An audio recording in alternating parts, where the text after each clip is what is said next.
Hello everybody. Welcome to the stream. It's Wednesday. It's, as the title says, it's a milestone stream today. A major milestone stream. Because I don't know if you were here or seen the stream from Monday.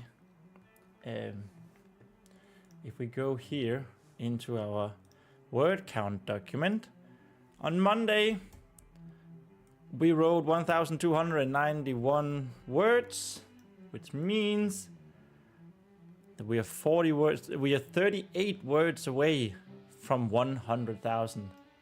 Easy Lauren is here in the chat. Good evening, welcome, it's so good to see you. I hope your Wednesday, your vacation Wednesday is going well. I just come back for a run basically, so I'm a little bit tired right now, but it's all right. It's a good thing in the long run. In the long run, oh yeah, starting out strong with good puns. Anyway, we're like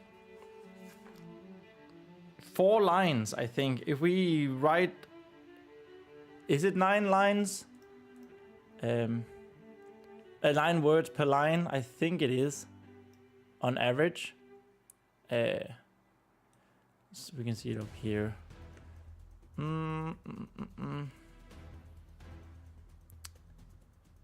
Average written pages, but no, that's not it.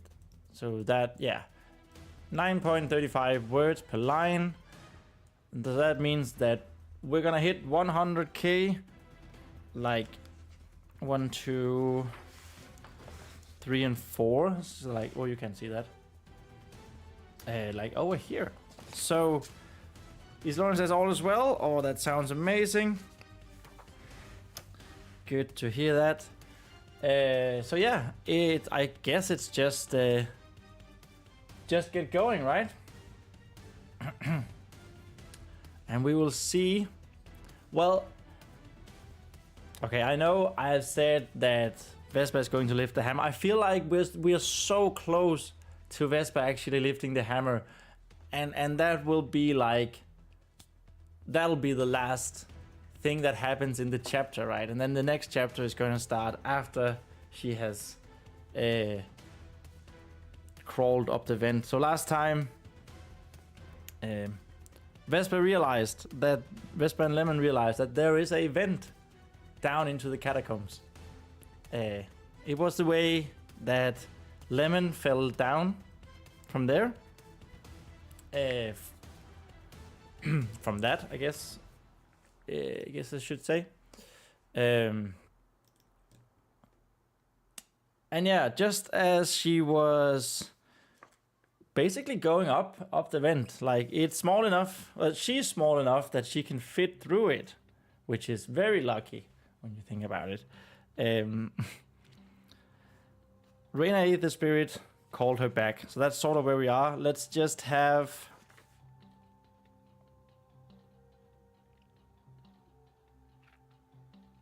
let's just start from like here, with our little read.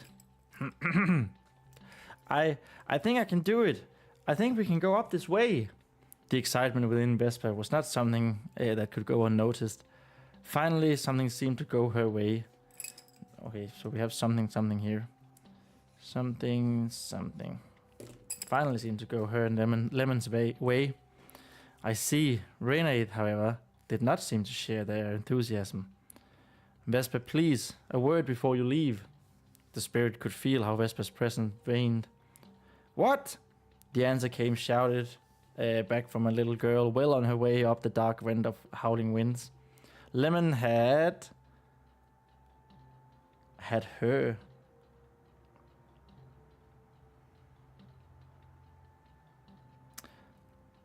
Lemon had something her by climbing on, had joined her, I guess. Yeah, joined. I think that's the word. Had joined. So like here, joined her. by climbing onto her shoulder, and likewise shouted back to the spirit in loud whistles. Please, the voice from everywhere nowhere at once sounded. Come back and hear what I have to say. It is important. Sounds of shoes and armored gauntlet rattled. Rattled against the wall, I guess. Against stone. Rattled against stone.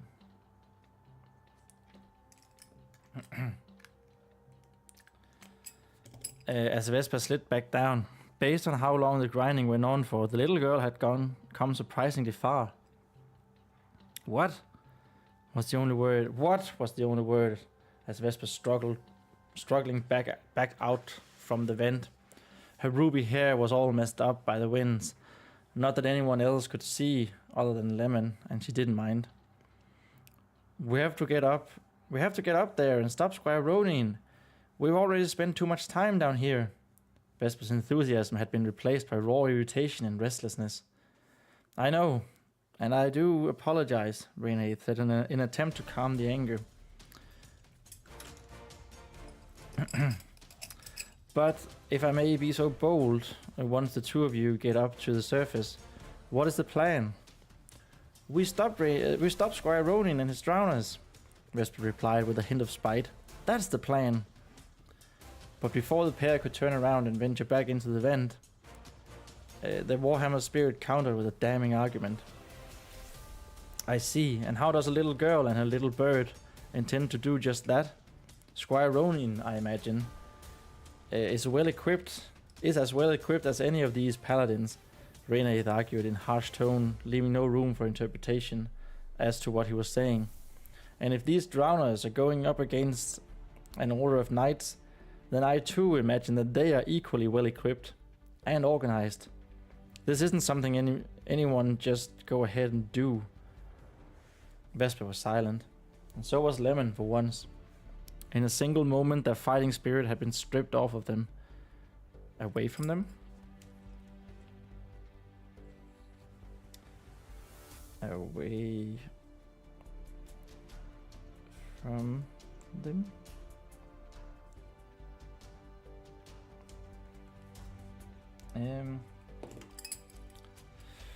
Ronean was right. They had no plan. Only a strong urge to help. The silence seemed never ending, and Vespa started to feel tears of powerlessness announcing their arrival. In truth, the pause until the spirit spoke again was maybe only a couple of blinks, with Vespa and Vespa and Lemon's cover eyes. I mean, it's a bit of a strange sentence.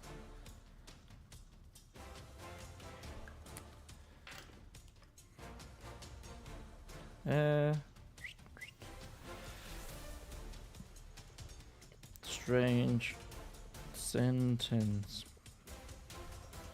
No. You need a weapon. Vespa was almost stunned at the suggestion. Or maybe it was Ronean's sudden change of tone. It was as if a sly smile was slight hidden in his words. But we don't... Vespa sniffled and quickly wiped her eyes. But we don't have any, she repeated. Take me, were the simple words in response. What? Take me with you. And we're off to 100,000 words. Take me with you.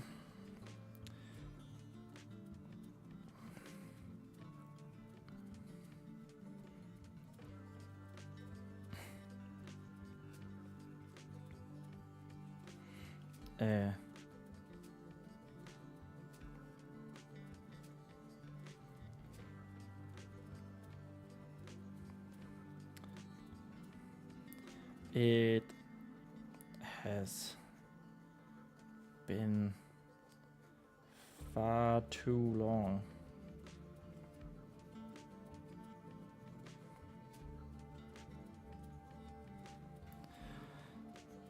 Since I was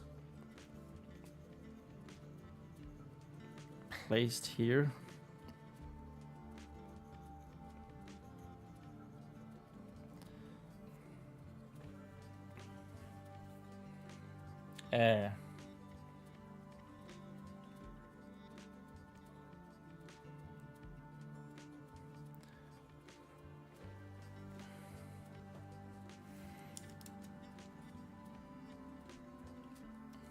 I actually thought I had a pretty good idea of how Ronean would say this, but now that I'm here, I don't.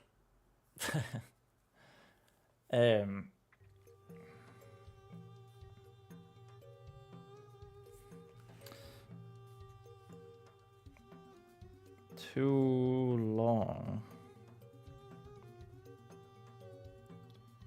since I've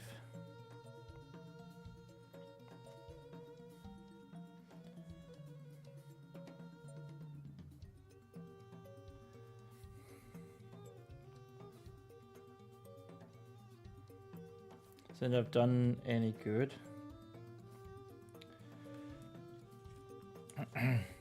Hey, that was the page 271. Now 270, we go to 271. 71. New page hype. Whoop whoop.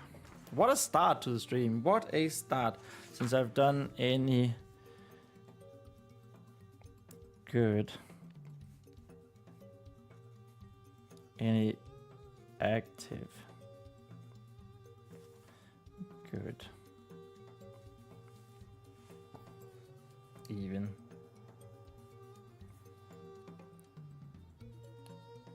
Maybe this should be like a trait for Ronean, that he is just throughout the story he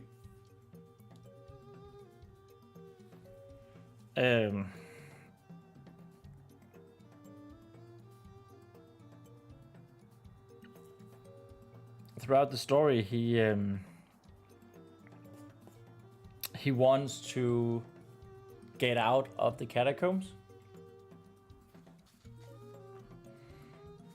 Yeah, maybe that's actually not so bad. So revision list.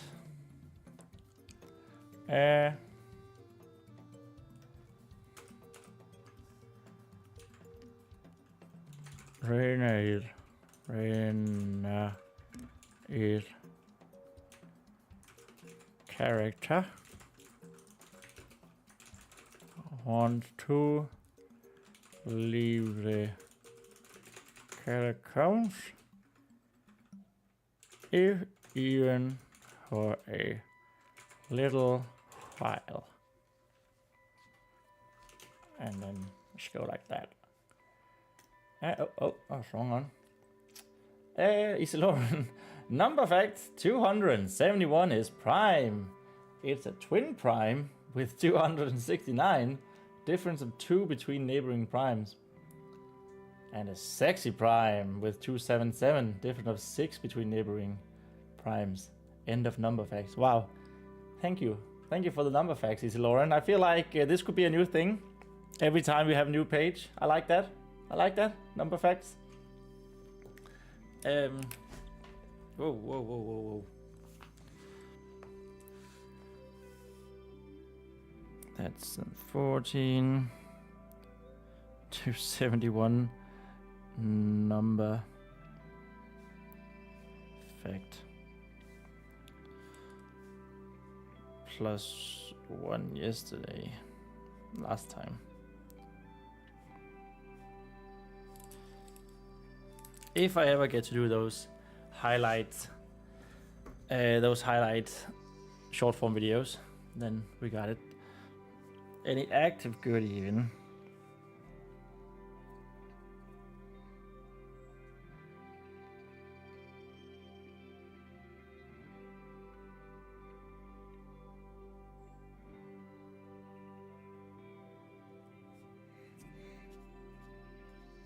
Vespa could, not good, could here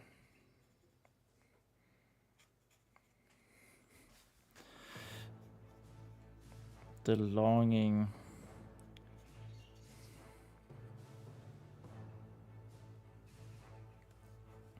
The longing deep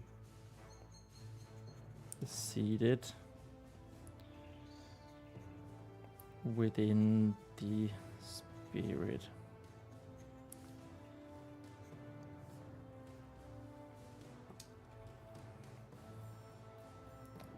Do the counting continue between notebooks? Yes, they do.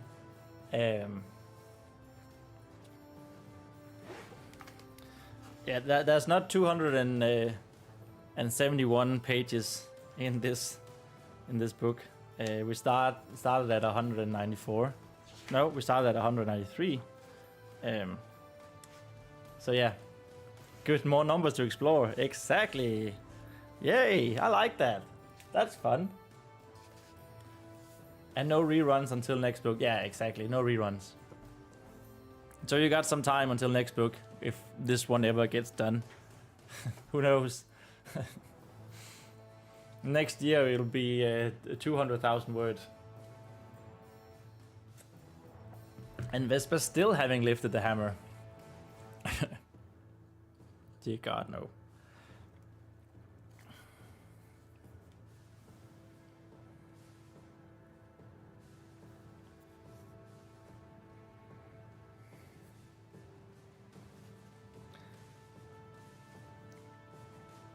And I can help as well.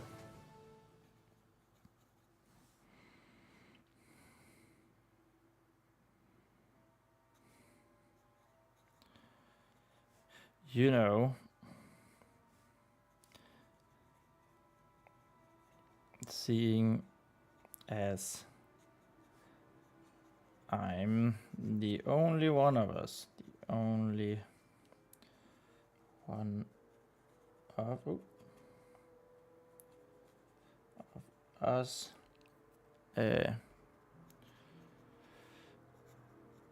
to have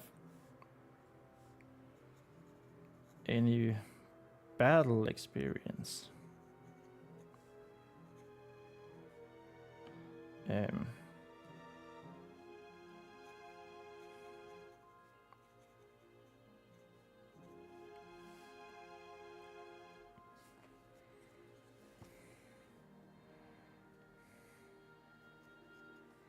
Or at least any real experience.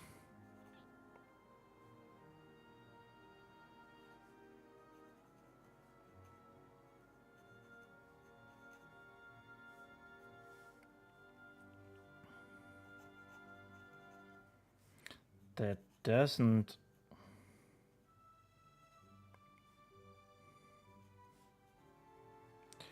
include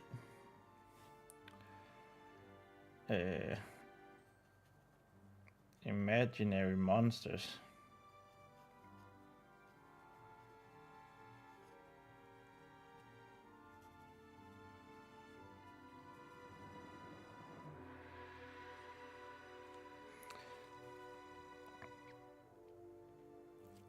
Wait a minute. Did we just 1, 2, 3, and 4? So that should be 100,000. That I just completely missed myself. Let me just check. So 0 and then 4 lines. 37. That is exactly 100,000. Well, with an average per line. But oh my God, that line there, when that was done, that was 100,000. I actually had... Where on earth is that?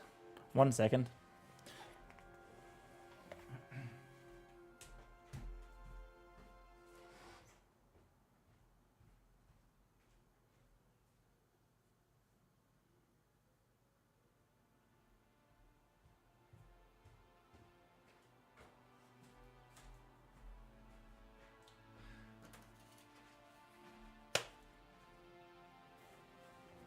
Oh, you couldn't see that.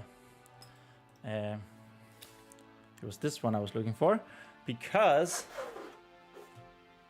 as you know, I don't know if you know, but we commemorated 25k in the first book, and which was halfway to the NaNoWriMo challenge. Then we had 50,000 up here. You can't really see it. On page 138. So it feels only fitting that we do the exact same thing here and commemorate this with 100,000. 100k. Oh my god, and that goes here.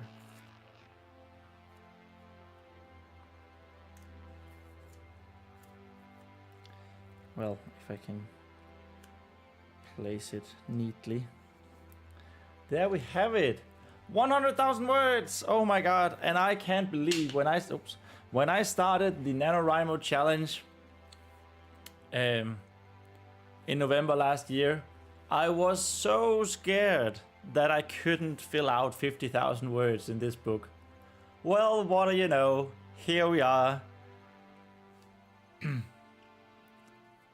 On day 94 of writing in this book, writing this first draft, and we hit 100,000.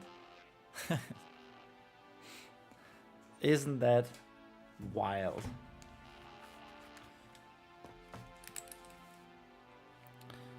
I mean, we're still not done, of course. I feel like the true celebration is going to be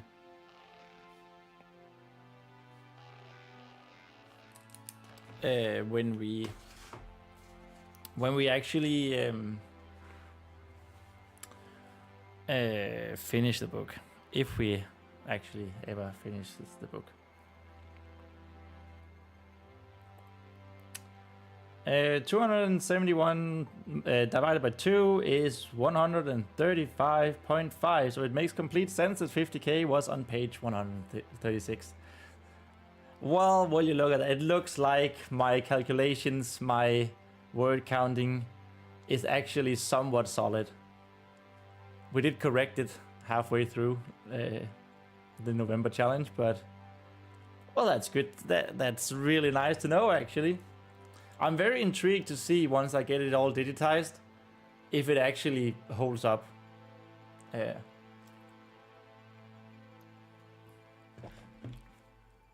But yay, thanks for crunching the numbers, Easy Lauren.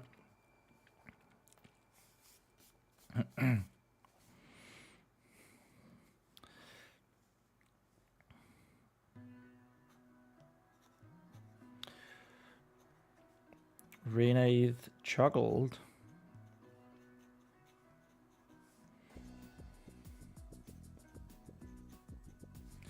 As Vespa's ears.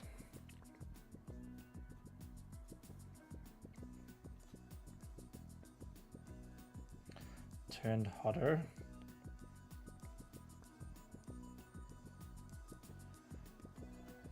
Until they were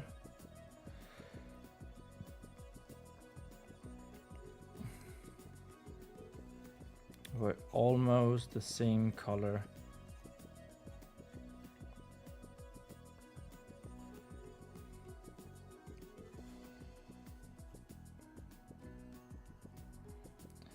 As her hair.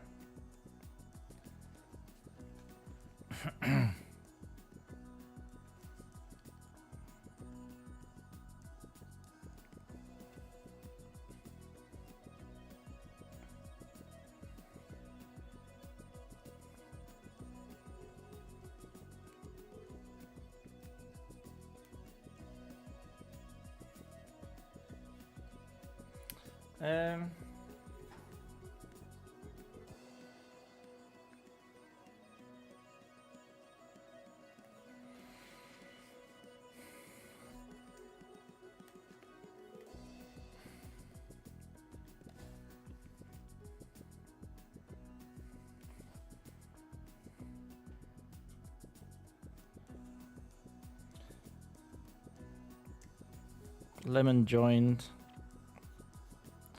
the spirit.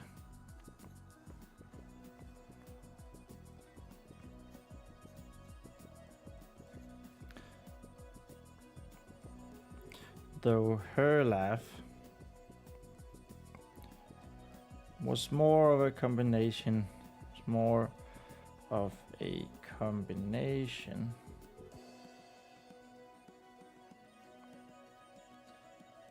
between a trill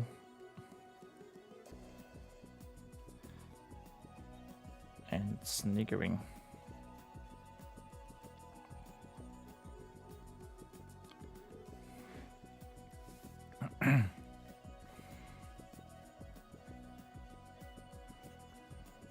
Hey.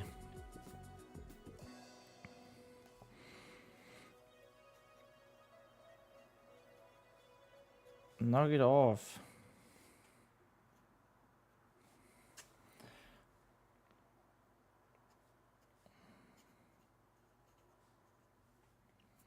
Vespa, she didn't scold.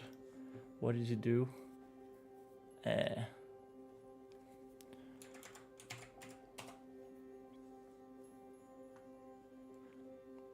No, she...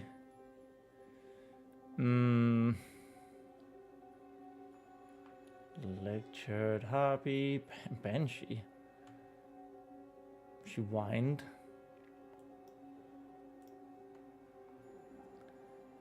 Complained is probably good. Let's go with that. Vespa complained.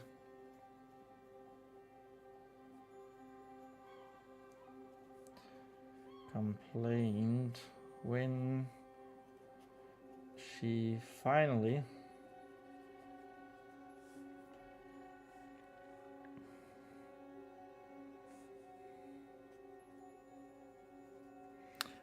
found the words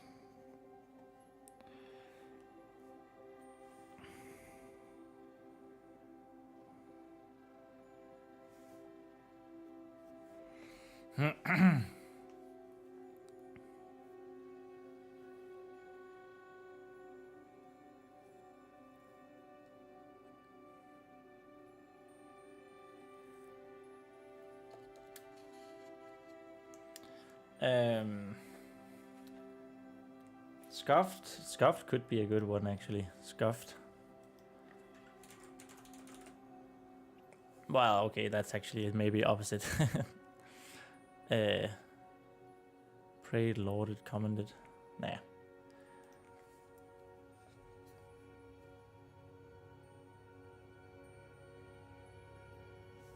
Yeah. Let's just have a little bit of a comment here that says word. The meaning is not correct. No, yeah, for scuffed, nah, it's not the.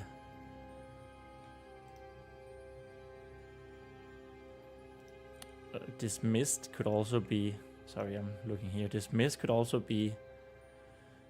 In that. In that area, that wording, but I don't know. We'll just go with complained.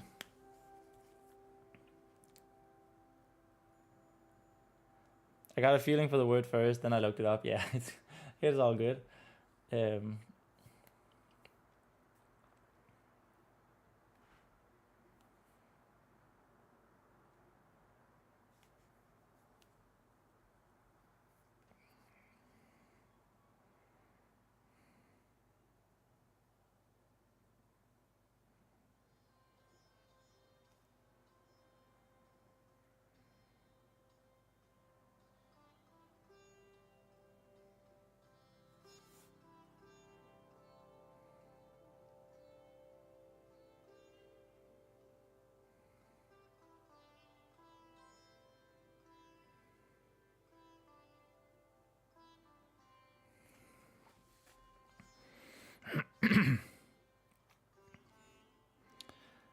I am sorry.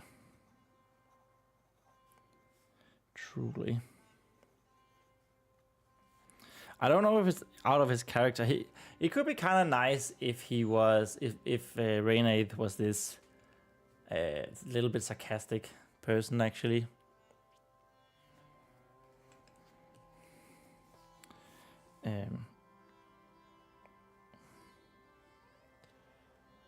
Out of Ronean's character.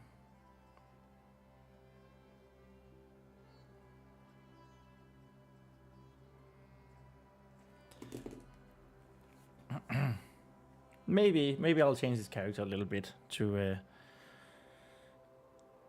make it make sense. Or not make it make sense. Wow. To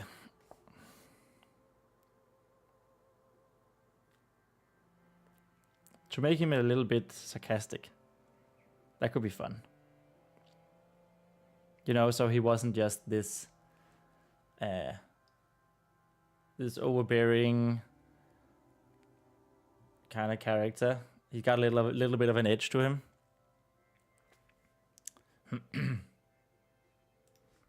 we can have that in the revision list as well.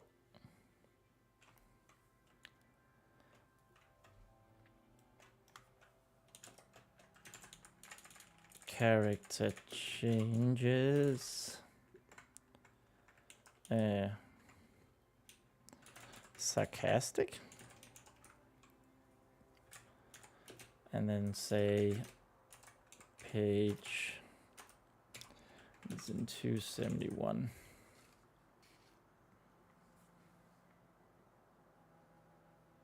Yeah, my take on the character from what you've written is that he's stoic. That is very much the intended.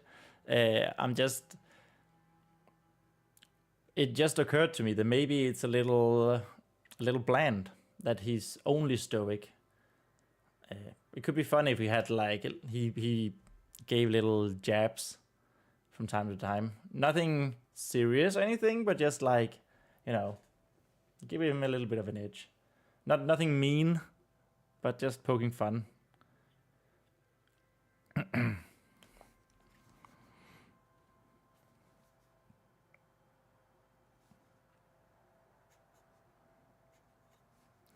The apology.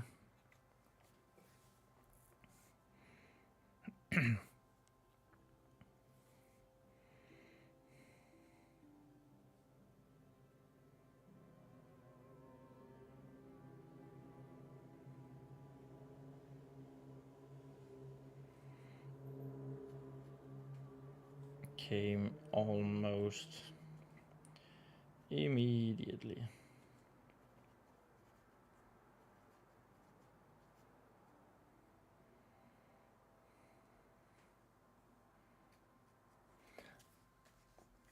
I, for one,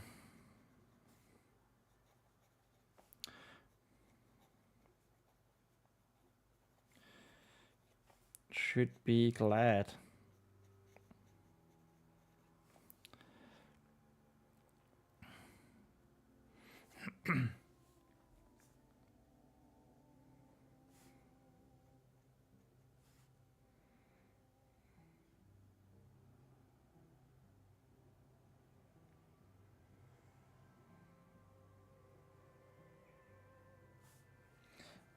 for your imagination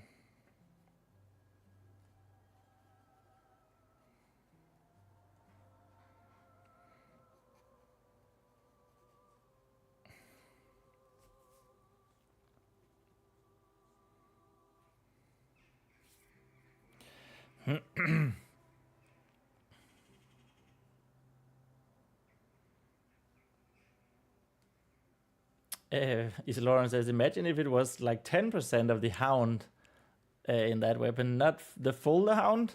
Obviously not appropriate for this story, but yeah, that's sort of what I'm thinking as well. I mean, the hound was sarcastic and cynical and mean, so not like that, but more little playful bantering, I think could be fun actually. I'm guessing that it's the hound from Game of Thrones, A Song of Ice and Fire.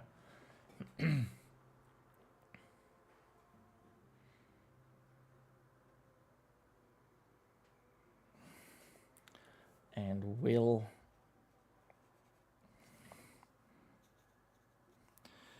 to accept things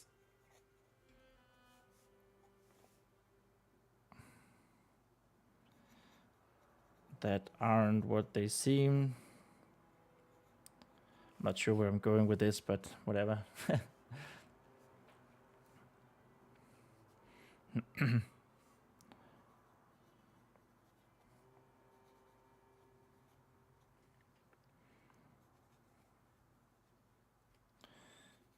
Who knows?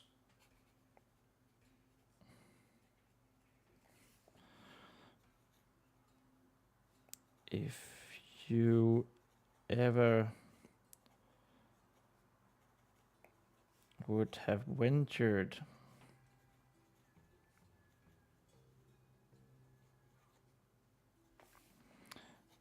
back down here.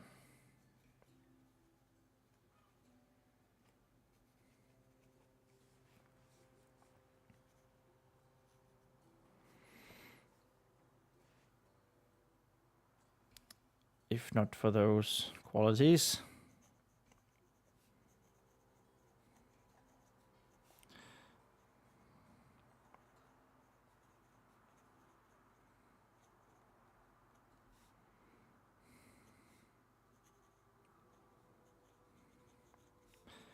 Most people would not.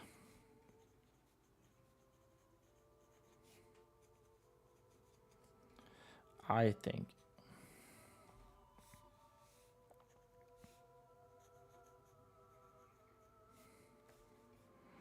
I believe. Okay, so this just hit me, but this is sort of what I'm talking about. Suddenly, I'm stalling the action. Right? It starts out with a little bit of a jab, and then he apologizes, and, you know, instead of just moving along the story. It's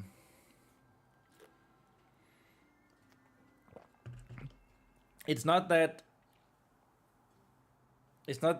you can't do stuff like this, but I just feel like I'm doing it so much. And I'm not entirely sure if it's because I'm a little nervous about moving along, because I'm not entirely sure how I want things to play out. I'm sort of discovering that as we write, right? And that's why chapter 19 is soon to be, oh, you can't see that, is soon to be 30 pages.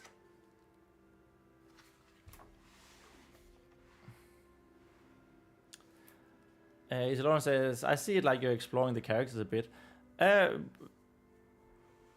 Well, that's a good thing to say, that you see it like that.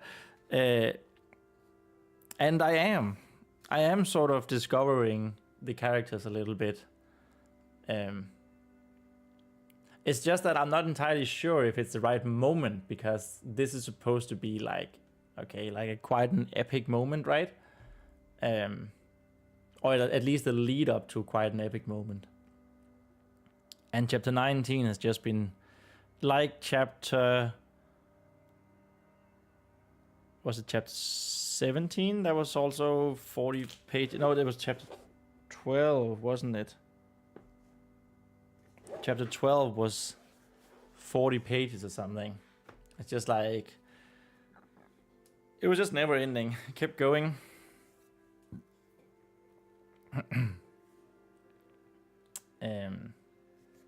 Yeah, it was just a thought I just had. It's fun when you can see these sort of... When you think about just sort of analyzing yourself, right? And again, I don't think it's necessarily bad. I just think I do it too much. in the wrong at the wrong times, but you know, it's what we that's how we learn.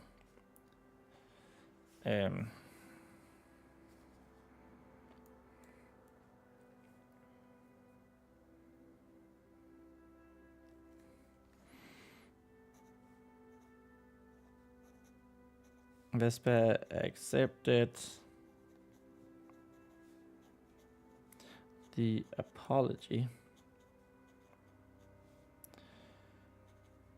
with, oops.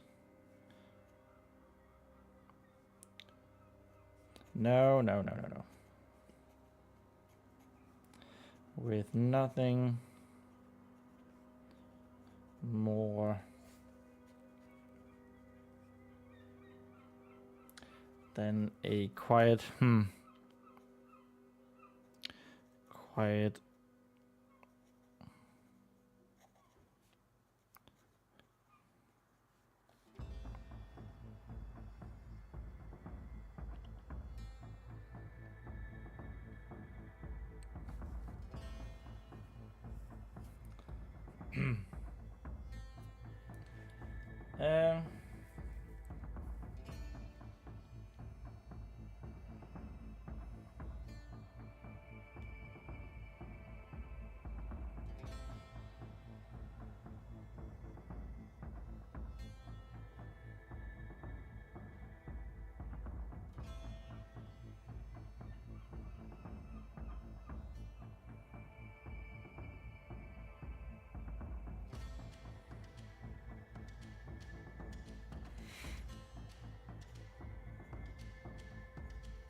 Lemon, who had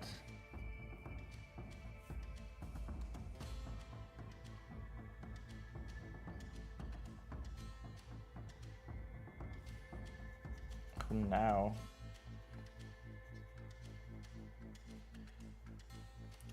perched on Vespa's finger,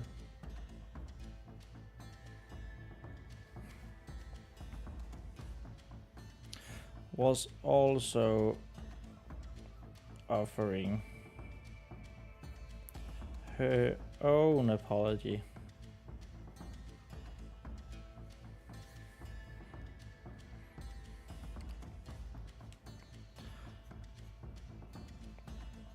Though this one was by presenting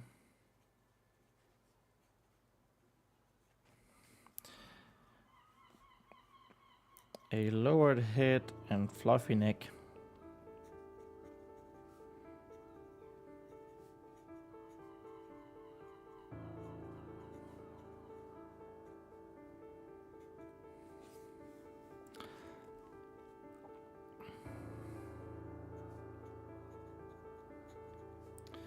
Inviting Vespa to give us riches.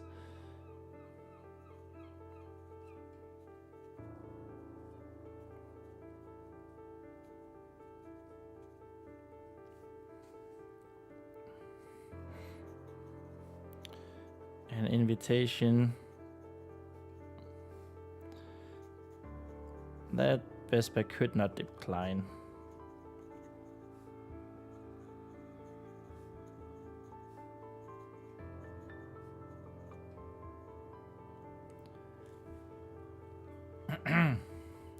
Lawrence says, if I was writing, I would try to embody the characters. What matters to this person? How is the situation affecting them? What would this person say right now? What would they do? But it's hard.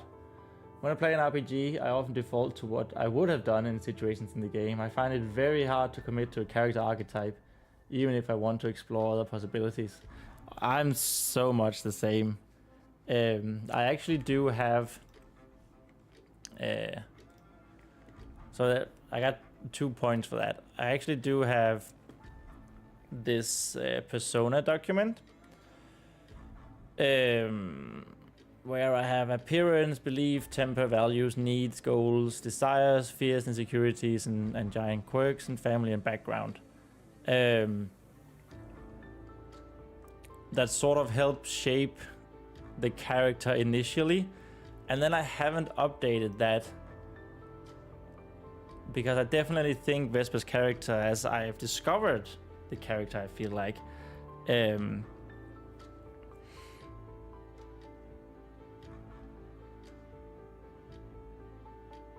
yeah, I've updated her as I wrote, but I actually think it's one of the things I think I want to do once the first draft is done, is to like maybe have some sort of mood board or something. Not a mood board, but billboard, I guess.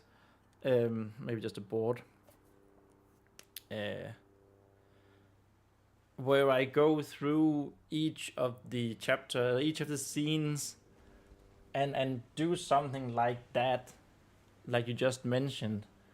What would the character try to take a step back? What would the character do, say in this situation? And then ask, are they doing, saying that, or what are they learning? How are they progressing as characters? I don't know. It feels like it's going to be a big task to do that before the draft number 2, but I also feel like it can help a ton. And then the other thing you said about the RPGs, I'm totally the same. I feel like games that say, oh, we have 40 different endings as like the selling point, it's just, I know myself good enough to know that I would feel bad not doing the same choices that I already did just for the sake of it. So for me, most games only have one ending because, you know, that's how I wanted it to go all along. So yeah. And then of course you have things like Baldur's Gate, where I did try a starter playthrough, like completely random, and my character was a criminal, and so you got bonuses for doing criminal stuff, murdering, stealing, and I felt terrible doing it. Easy Lawrence says another thing to keep in mind is, what is the character thinking in this moment? What do they do, say, because of, in spite of their thoughts? In this story, Vespa is the point of view, so we will know what she's thinking. But other characters have thoughts that the reader will not know. Yeah, that's true. That is, yeah. And you want stuff like that to make sense, right? You want characters to... You want to show what the characters are doing, and what they're doing should make sense, even though the point of view is Vespa. I have no idea if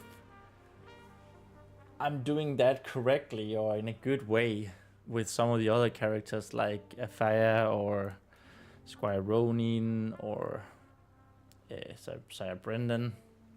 All those characters.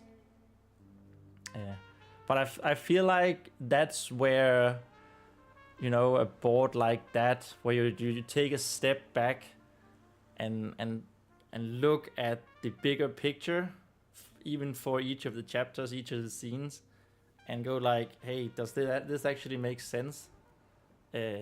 Is this what the character should be doing? Yeah, keeping secrets, omitting information for whatever reason. Yeah, exactly. I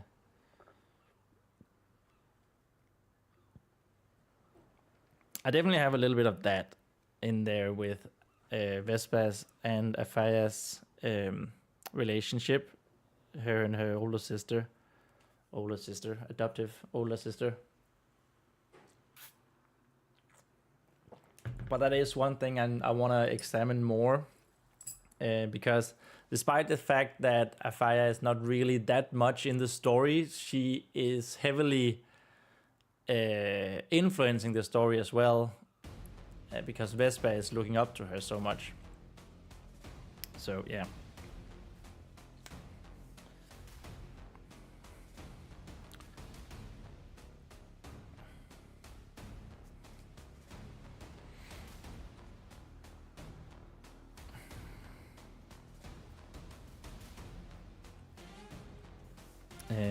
Right. Let's get back here, shall we?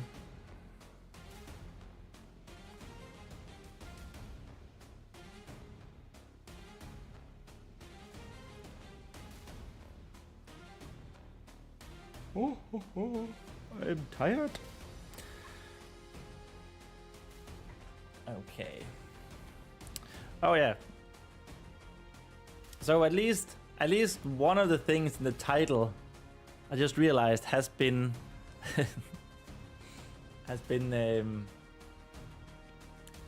achieved, which is the reaching 100,000 words. I guess that one was easy since it was 4 lines that was needed. But yeah, I just wanted to comment that, so I didn't totally lie in the title of this live stream.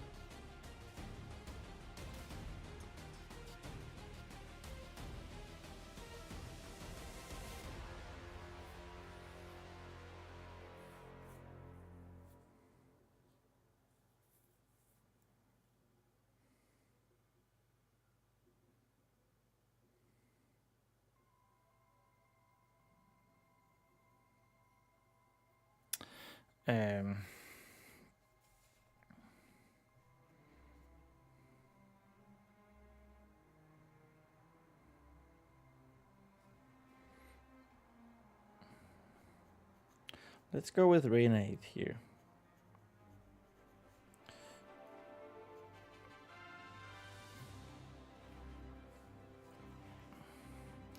Would you take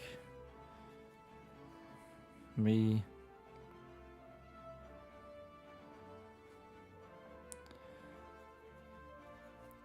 and this warhammer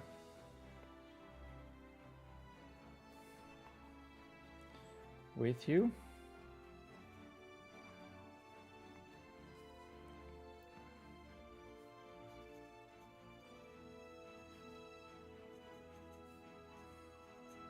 Ronean asked again.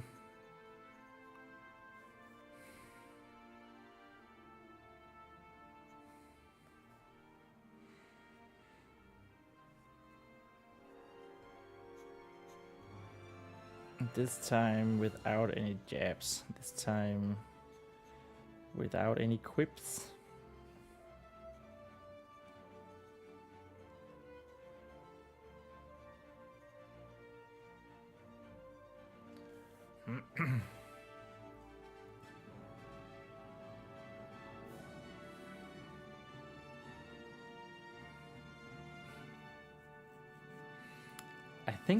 I think quips is the right word.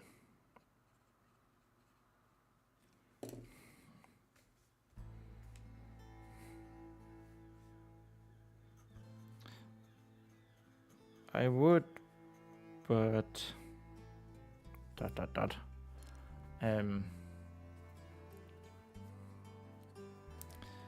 Vespa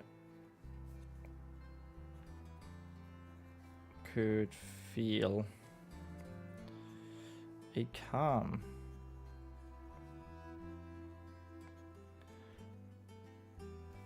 Not rushing, a calm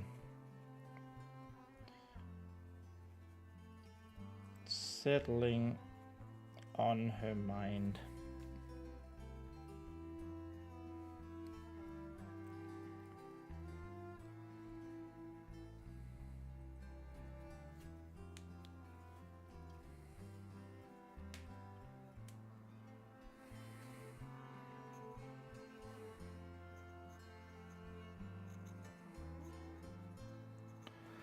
As her finger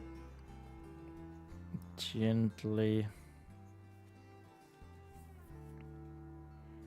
screeched.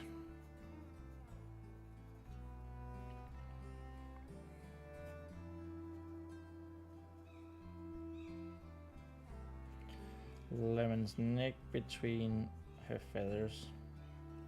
Whoops.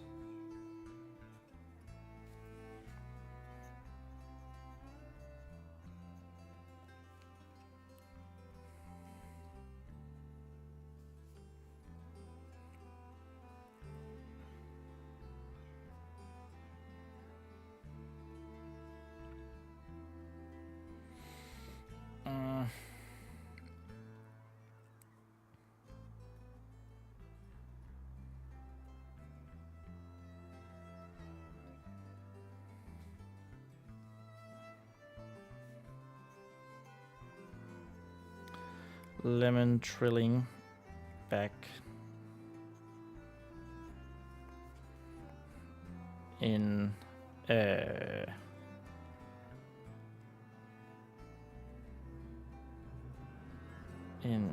content.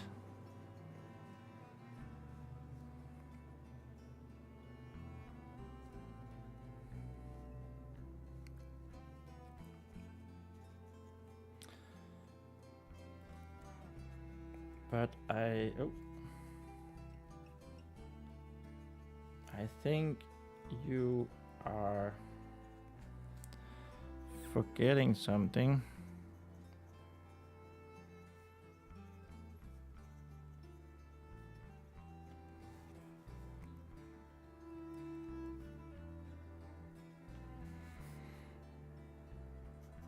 And what might that be? What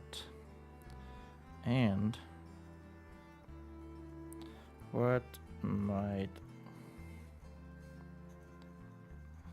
that be?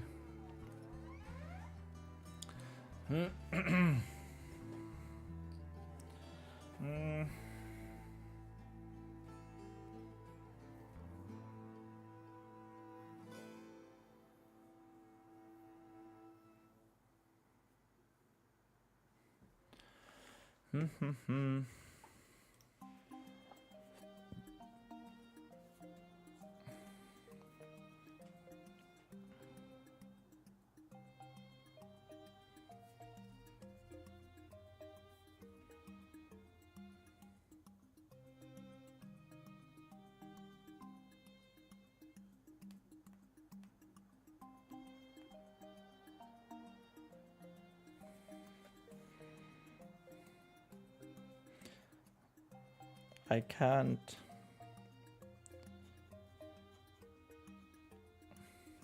can't lift the hammer.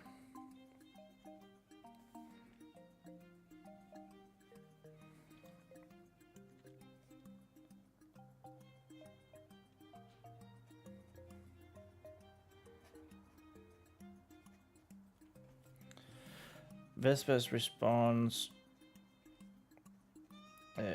was... Is there's another fun thing to explore or exploit to spice up the story is to have a character's motives ambiguous. A good character does something good, a bad... a good character does something bad, a bad character does something good. Yeah, that's... that could be really fun.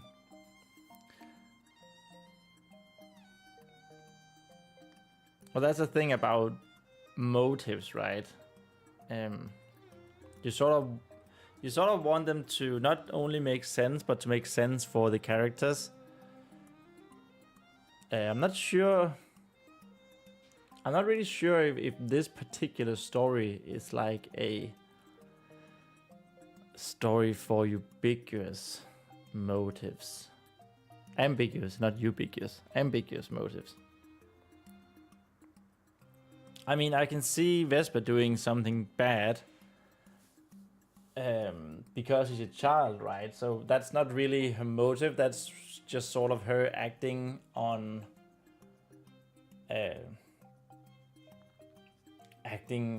whatever is happening.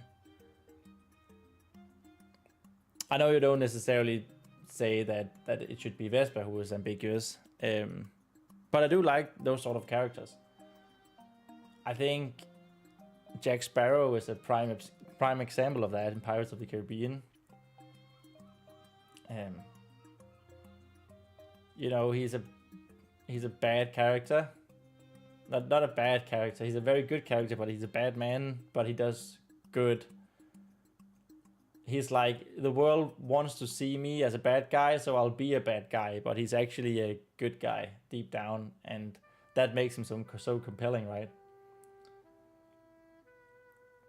Isidore says maybe for major plot beats for one or a couple of important characters. I'm thinking Squire Ronean is a prime subject for that. Yeah, for your story. Yeah. I'm thinking he could be a prime, not subject, but what's it called? Because in much throughout the book, until it's revealed that he is the villain, you know, he is, he's actually quite nice to Vespa, and she's got a little bit of a thing for him. Prime candidate, thank you. Yes, exactly. Prime candidate. And I think that's something I need to explore a bit more for when the draft is done as well. Oh, there's so much I need to explore more. I'm not entirely sure if I could have done all of this extra exploration when I was prepping the story, because the story has changed quite a bit since September, October last year when I was prepping it. The characters have changed quite a bit. At one point I didn't even know who the villain was going to be. I did figure that out before I started, but still.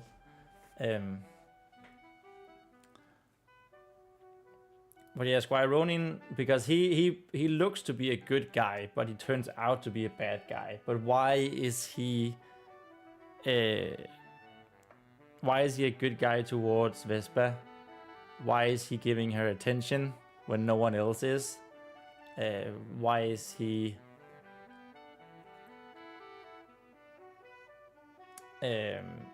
retrofitting stuff like this in revisions is the best, I think? Yeah, I think it might be. You know, that's also the thing. Like, this is the first book that I'm writing. I'm sort of exploring what works for me and what doesn't, and I can hopefully take the lessons. Whenever it's done, I can hopefully take the lessons and move into the next, right?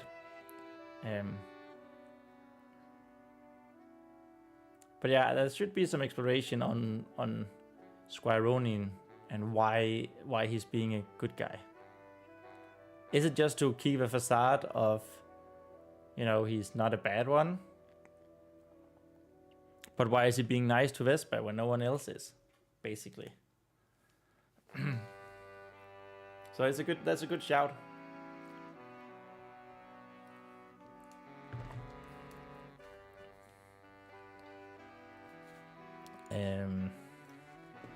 I need to. Why am I not logged in? Solemn. Isn't that the word I'm looking for? Solemn.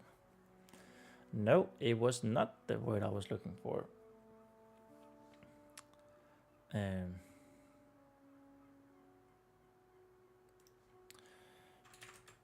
Sad. Unhappy, so gloomy.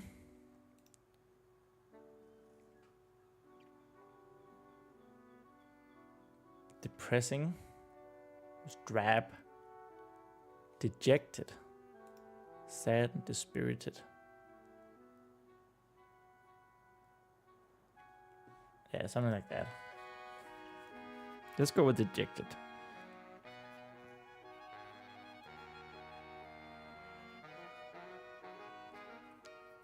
There is, of course, also the the know your audience. If I want this book to be young adult, early teens, tween, preteen, like how much, I'm not saying that there shouldn't be complexity, but how much is too much complexity? I'm sort of struggling with that, because I think having too little complexity is also, you know, you're sort of just talking down to the children, and I don't want to talk down to the kids who would potentially be the readers.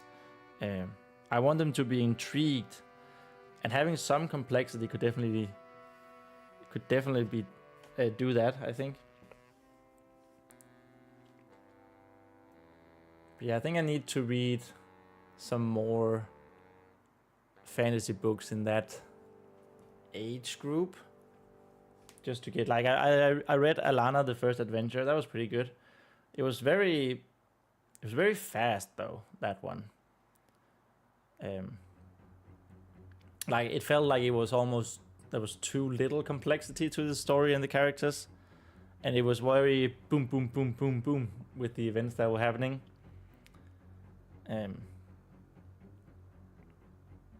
But that's a pretty popular one, I think, so maybe there's something to it.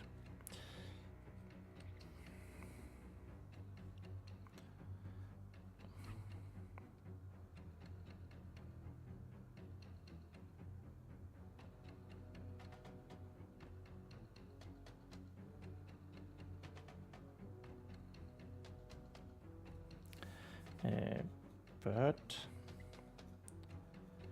that didn't seem to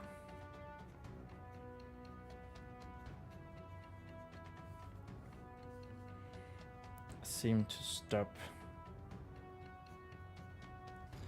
the Warhammer spirit.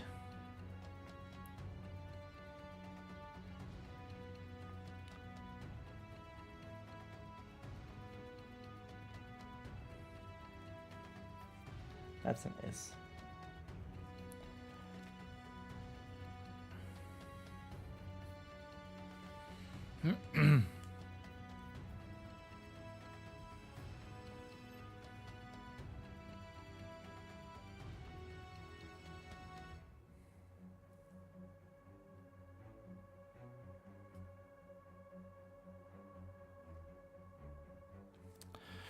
Get down here and try.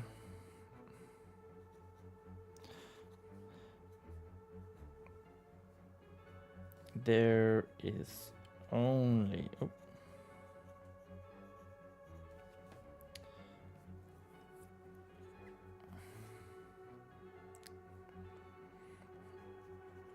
one way to find out. Renate argued.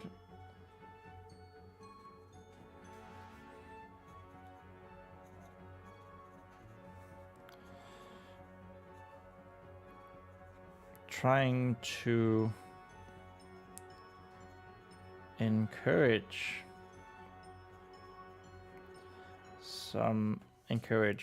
back some of that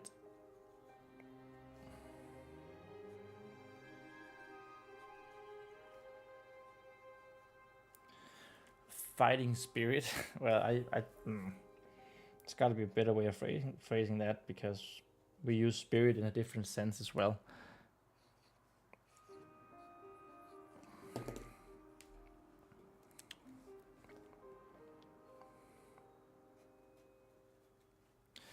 That he accidentally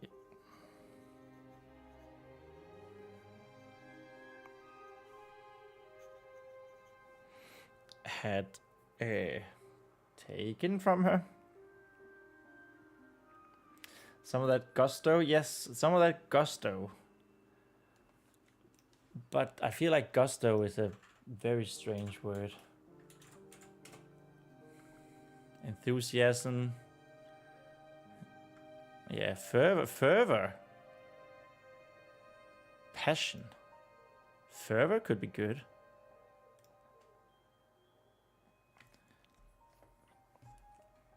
That sounds fantasy-like, doesn't it, as well? Fervor.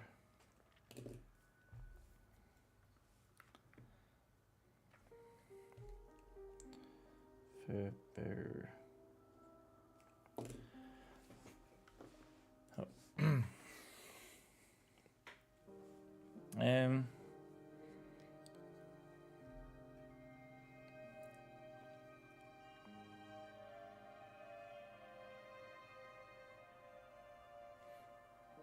From Italian to French. Ah, okay. Yeah, fervor, is that French? It might be. I don't know. It just feels a bit more fantasy-like than gusto. I guess you're right.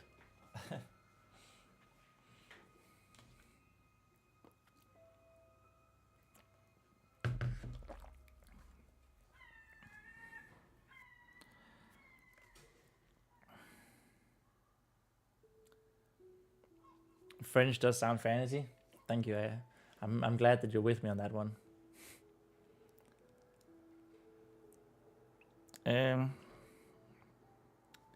Taken from her, stolen from her.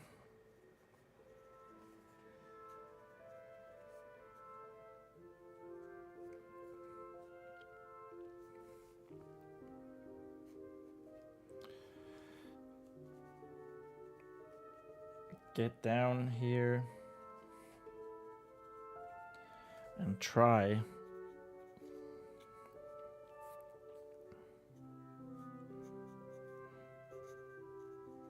I have a feeling that this time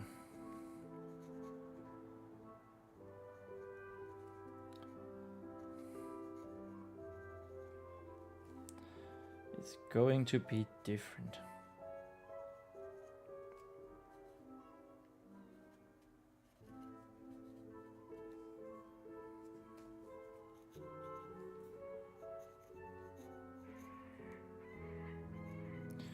Different. Nope, that looks terrible. It was spelled correctly, but it looked terrible.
Vespa stood for a long moment.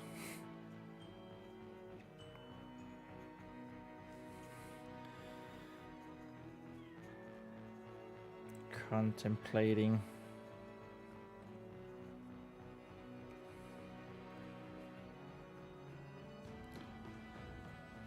whether or not to indulge what the spirit asked.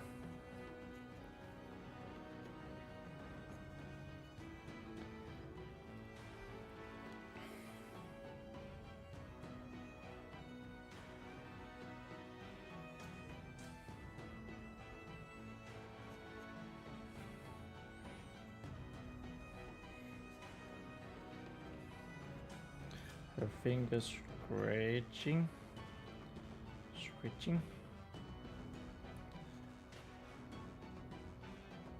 Lemon's neck had stopped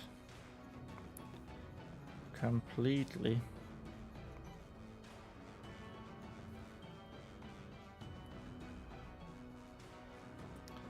And Vespa was standing.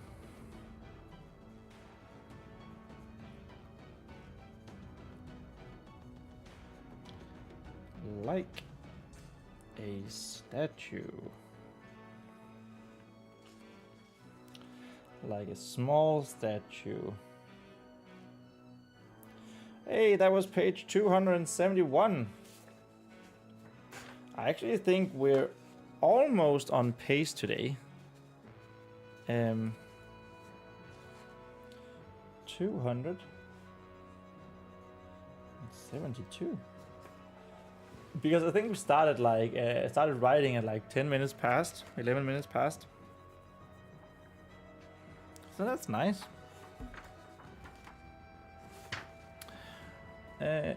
On top of the large stone shelf.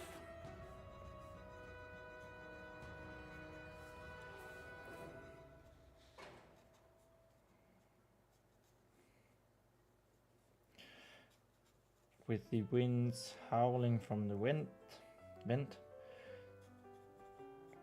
Howling from the vent.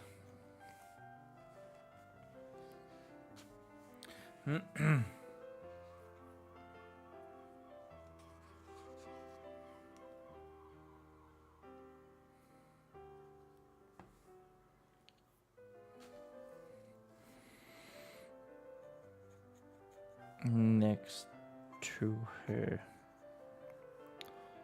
Next to her head.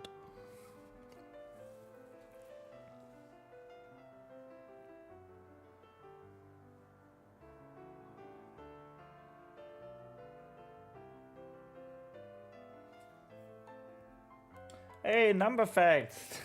272 is a palindromic number. Read the same forwards and backwards. Forwards and back. It's also a pronic number. Product of two consecutive integers. 1 6 and 1 7. 16 and 17. What does that mean? Pronic number. Product of two consecutive integers. End of number fact.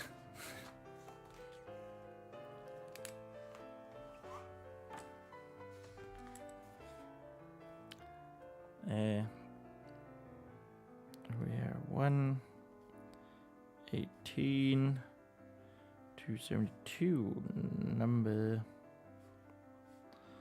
fact. Oh, okay, yeah, okay. Right, a product like that. I don't know where my mind went there. It most certainly didn't go to math.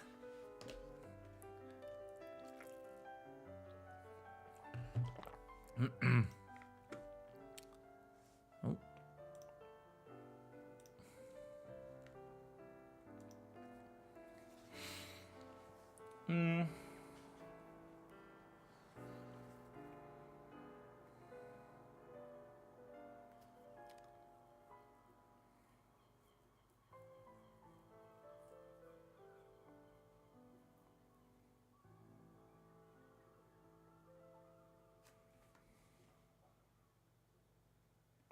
I lost my train of thought completely there.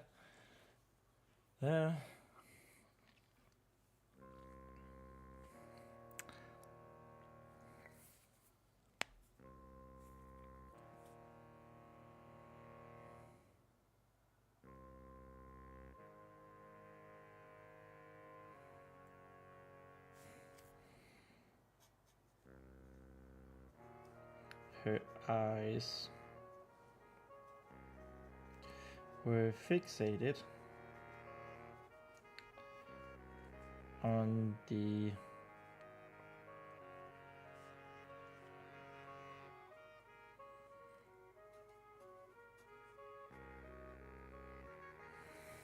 warhammer on Reneade's tomb.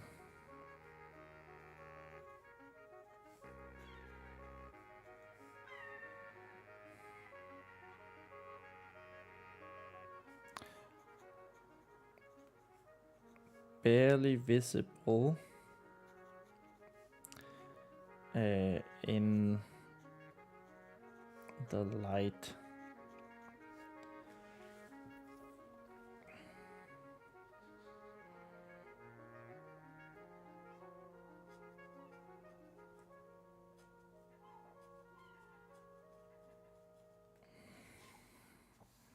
From the torch on lying on Vespa's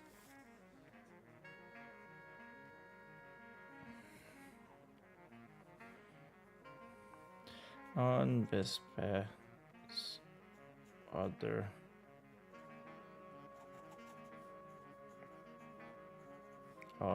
side.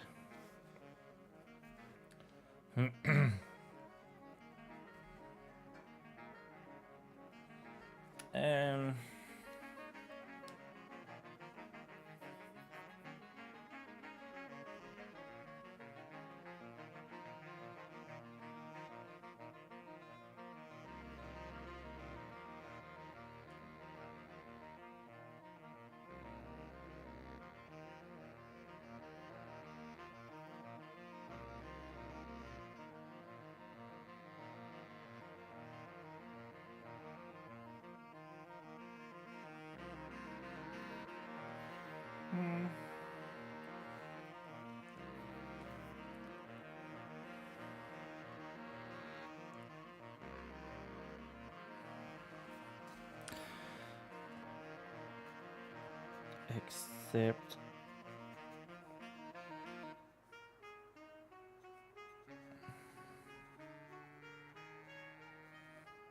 she wasn't really looking at it. Really looking at it. Or anything else.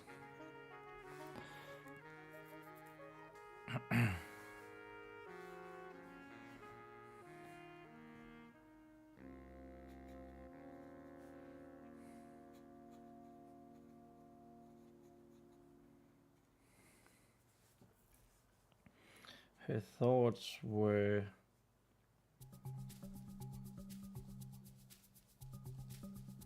going around.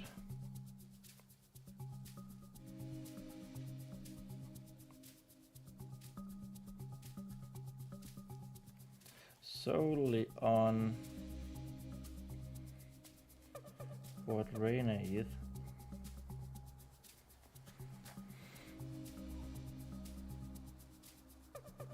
was saying.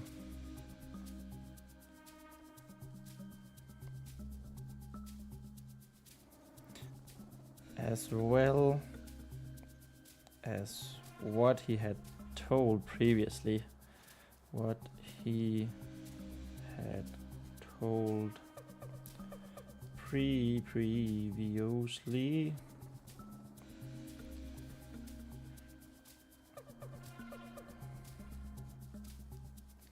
about the hammer.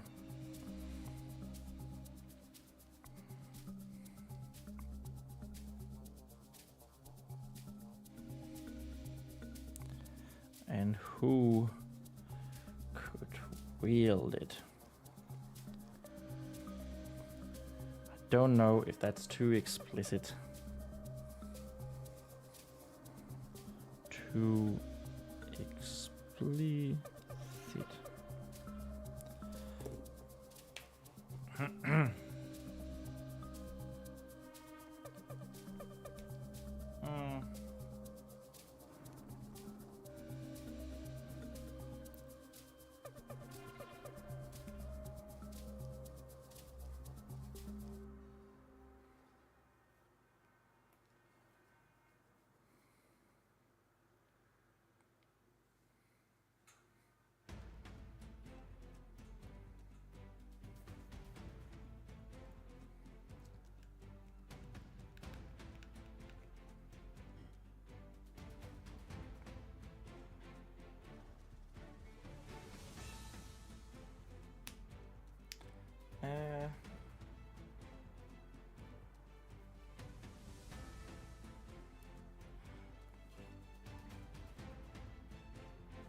Wow, I really totally lost my train of thought. That was so difficult to write. I don't know why. Just went bye bye.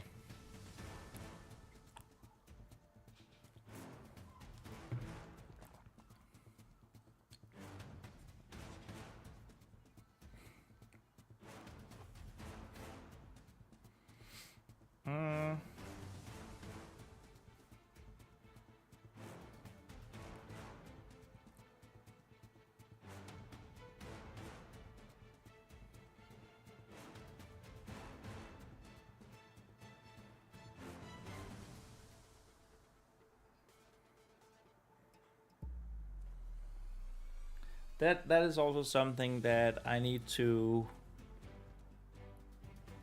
be aware of.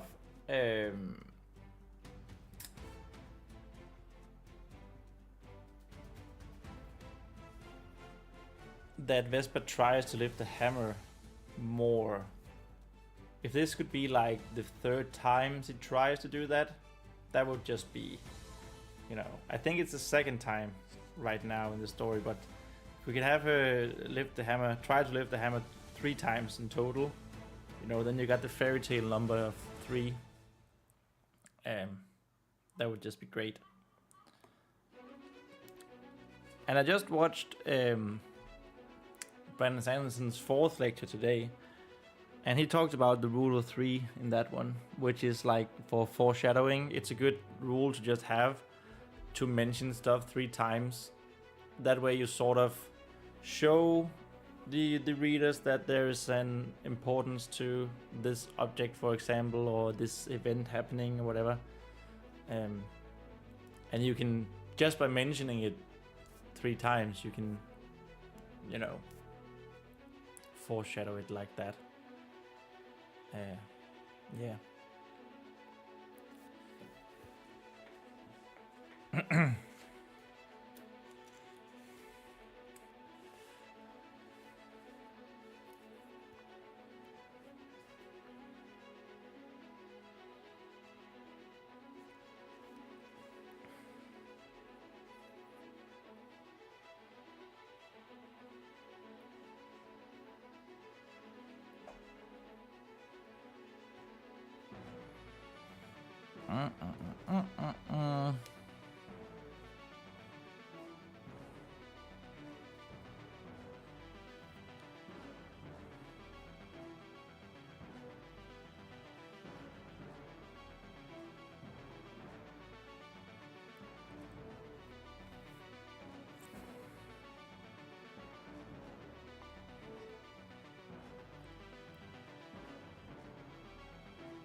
Wow, I completely lost every thought I had on what to write. And my mind is just going everywhere else than where it's supposed to go.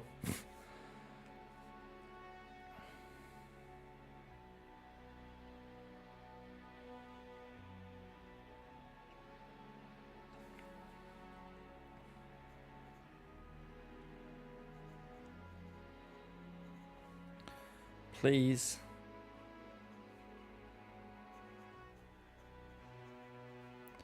Renee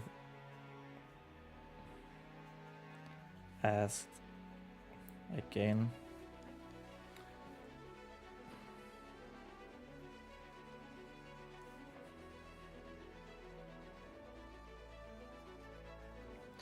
To give it one last try.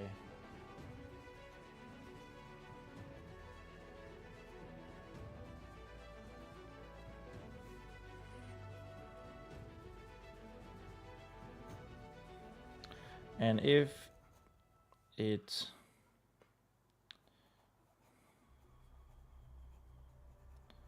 shouldn't work out,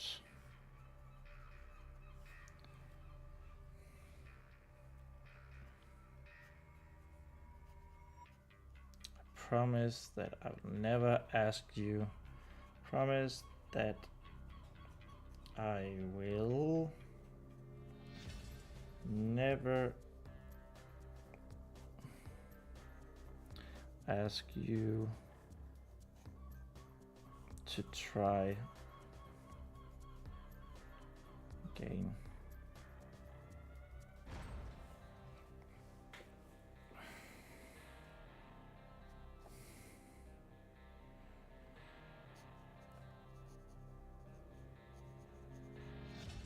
Instead, I will just rely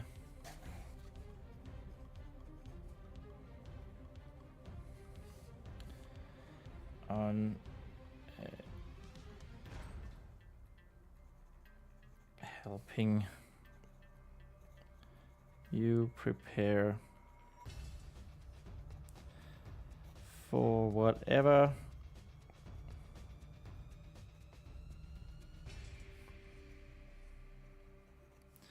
may come.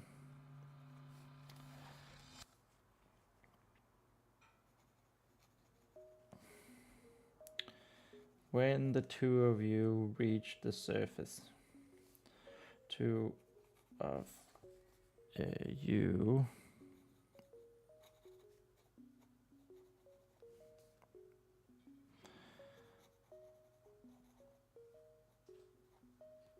climbs to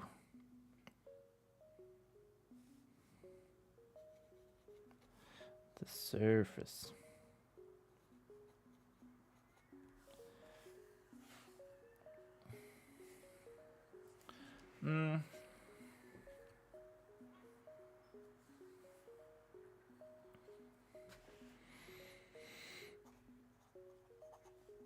Vespa stayed silent.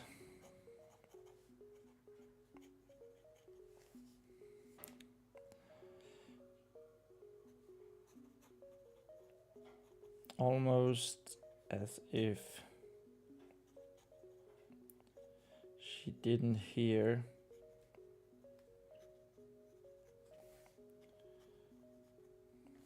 what the spirit was saying.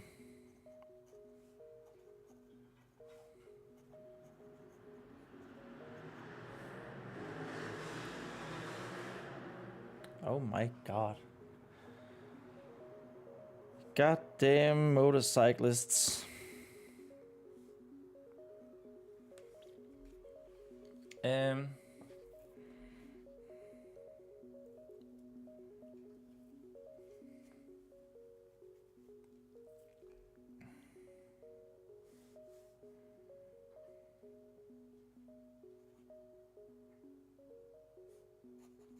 Her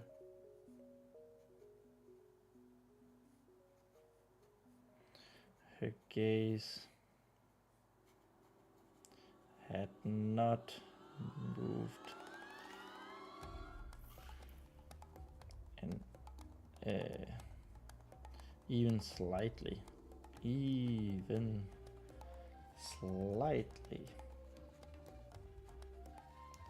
though.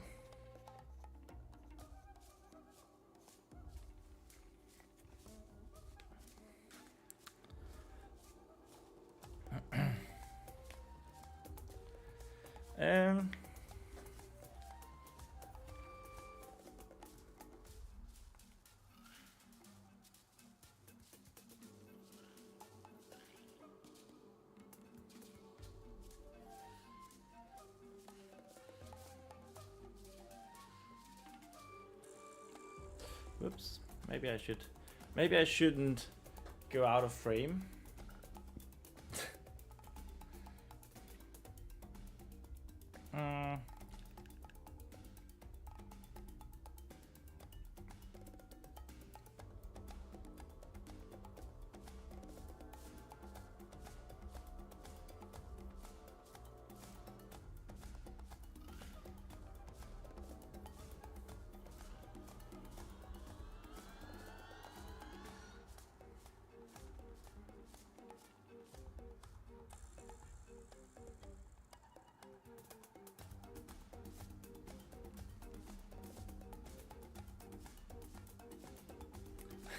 I go out of frame to breathe.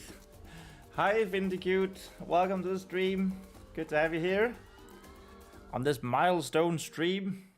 How are you doing?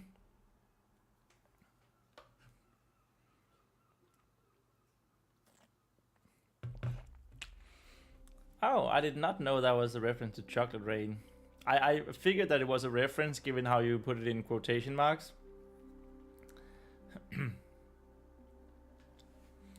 Yeah. Chocolate Rain. Man, that's an old one. An oldie but goldie.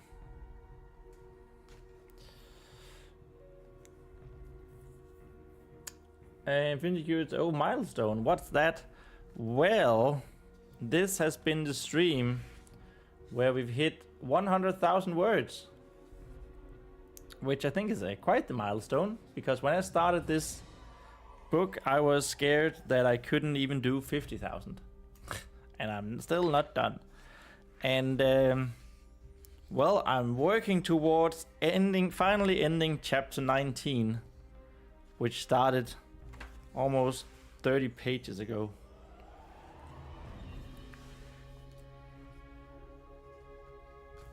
Oh, he leans away from the microphone to breathe. Ah, I like that. Congrats, thank you, thank you. It's crazy to think that I've written over 100,000 words. I don't want to say already because it has I think it's taken way longer than it maybe should have. But who's counting? I am, but never mind.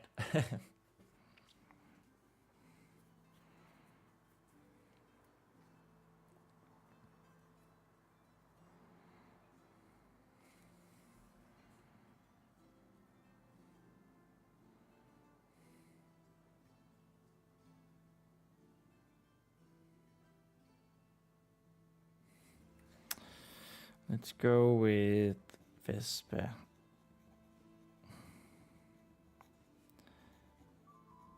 Of the Vigorous.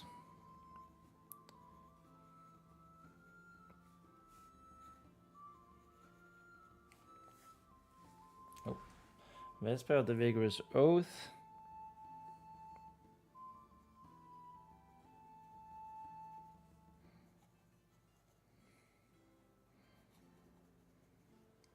Would not turn down any opportunity. Nope, that was not enough room there. Opportunity.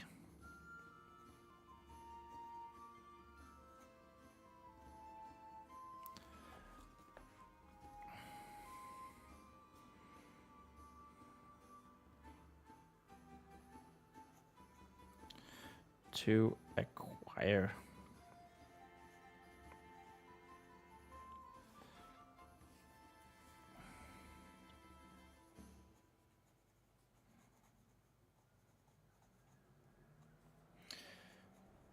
Something that might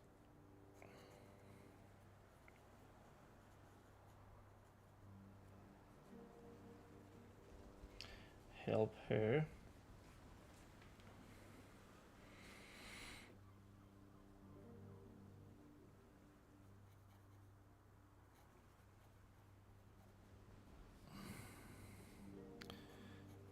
Defeat the evils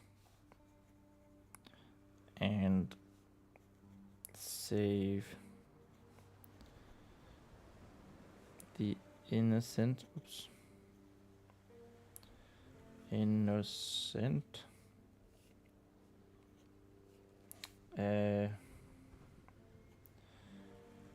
Would she?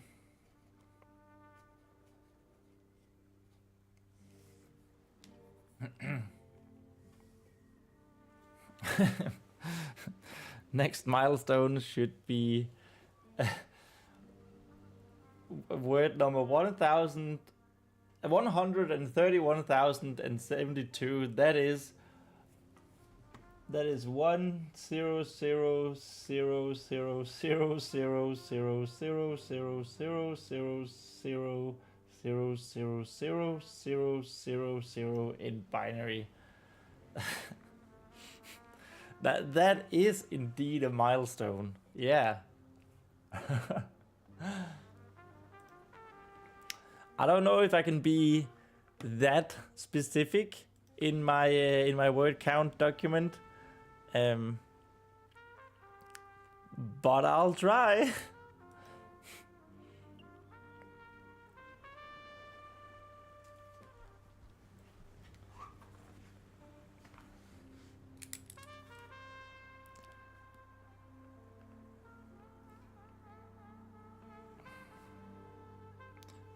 Binary milestone.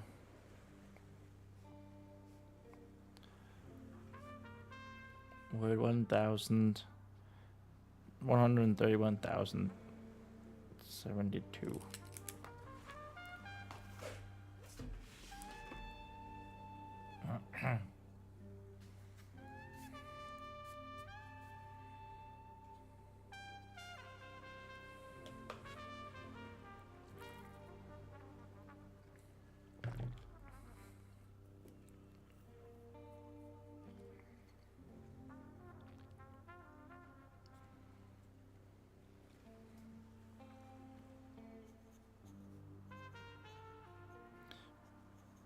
Ronean was right.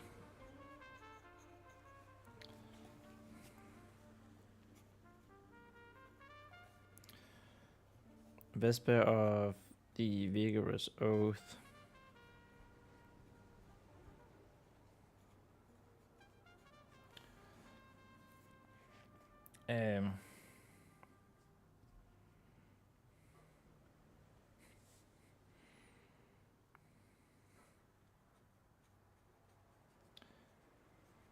Wouldn't hesitate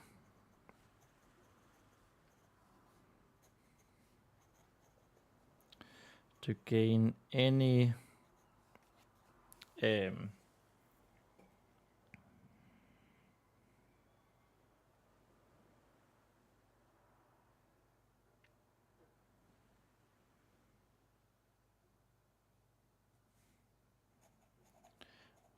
advantage that she could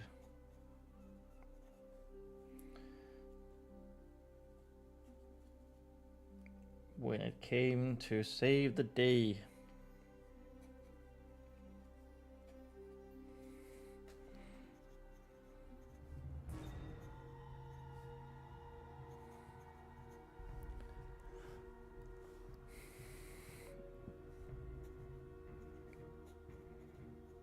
As long as it didn't compromise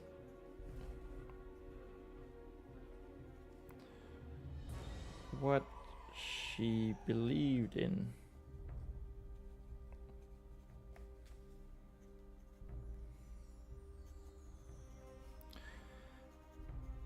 And Rene's hammer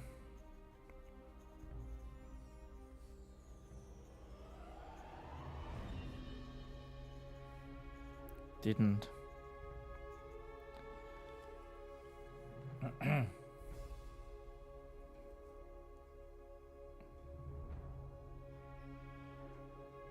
It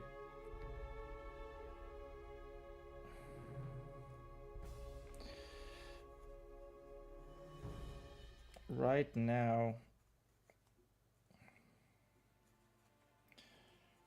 she was the only thing standing in her own way.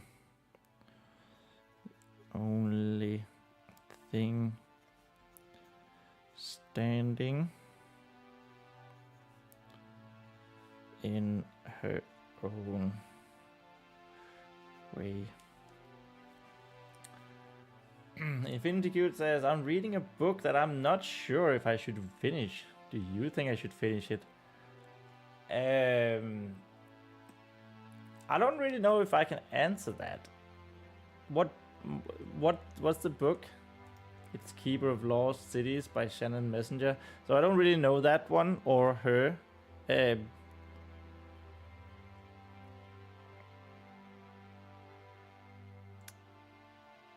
How far are you into it? And why are you unsure if you should finish it? Yeah, I've of course read books. Full stop. No. I've of course read books that I was like, I don't know if I should finish it. I don't remember the last time that I DNF did not finish the book. But I have finished books where I was like, okay, this might have been a waste of time. I'm not saying this particular one was. It was that I'm thinking of. But it's The Witcher, Blood of Elves. I just remember it took me a while to finish it. Also because I'm not very good at actually sitting down and read, which is weird since I want to write. But I just remember finishing it and was like, I don't remember what happened in this book. Like immediately after finishing it. I sort of remember the ending, but all the stuff in the middle was just, yeah, I don't know. I still intend to finish the other Witcher books. I heard they should be better, well, actually from the next book. But it definitely did, like, having read Mistborn, The Final Empire now, that one I've never read a book as fast as that one, I think. So it's a little bit difficult to say. I mean, if you don't have if you have like 1/3 of it, it's around a quarter into it and there's not enough cultural representation. Not only that, but it feels like the plot drives the characters. I do like the author's writing style. Maybe you read a little bit more and see if things start clear up around the midway point. And if not, then just ditch it there. I feel like often it's like with a new TV show, right? You have to give it like 3 or 4 episodes until you sort of can make a valid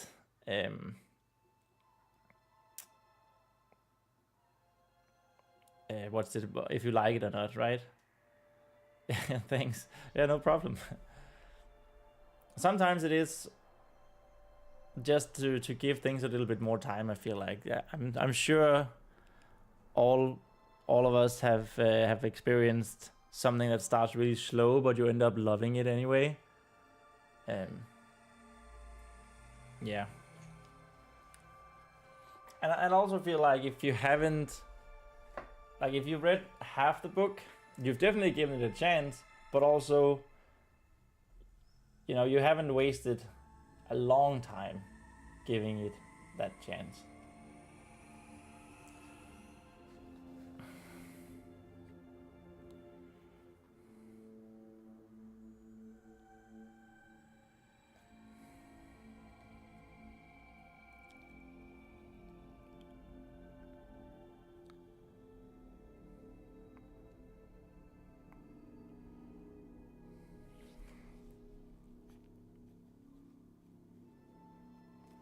Lemon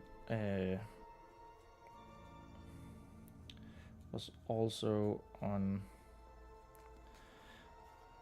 the spirit side.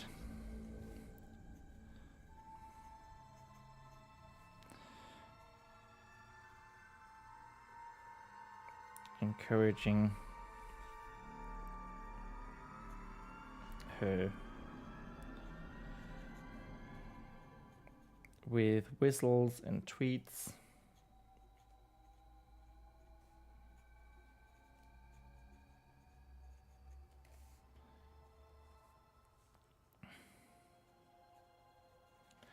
And wings held high.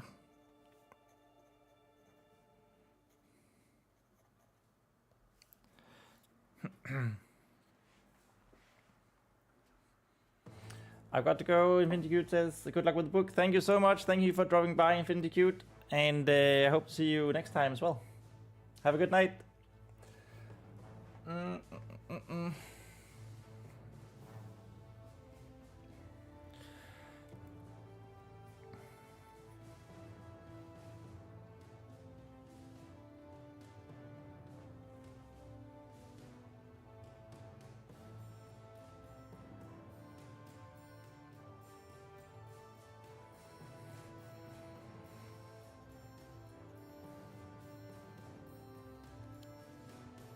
You're right. Vespa repeated out loud. Oops.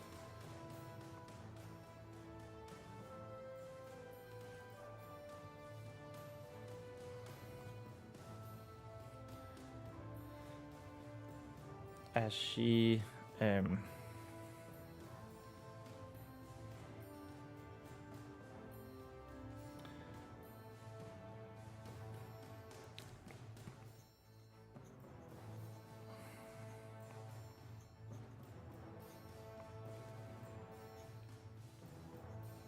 top of her head again.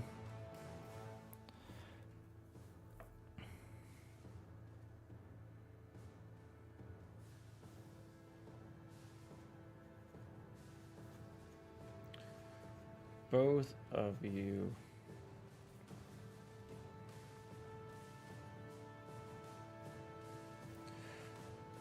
Vespa of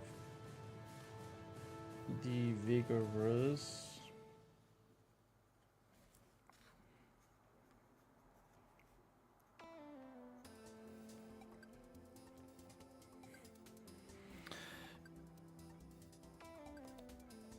would do everything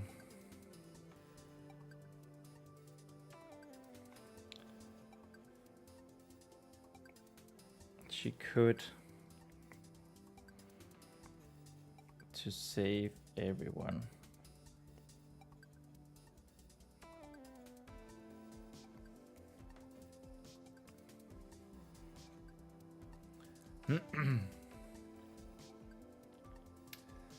Isolon says, I read the first book of Heaven's Vault, 300 pages in about 5 days, with 1 to 3 hour reading each day. I started the second a couple of weeks back, but I haven't gotten far into it. I often fall off reading sprees. Yeah. Yeah, so do I. I like read one book, and I'm like, hey, that went great. I'm gonna read the next one, and then I start the next one, and I just don't. I saw a booktube meme. The first 25% takes a couple of days, the next 2 chapters take a month, and then the rest of the book 1 evening. Well, depending on how fast you're a reader, right? I'm a slow reader. My internal reading is almost the same as when I read out loud. But it's a skill that you need to train, and I haven't trained it so much. It's not entirely the same tempo, but almost. And I'm so scared to miss a word that I often keep rereading the same line because my mind starts to wander. So I just get nowhere.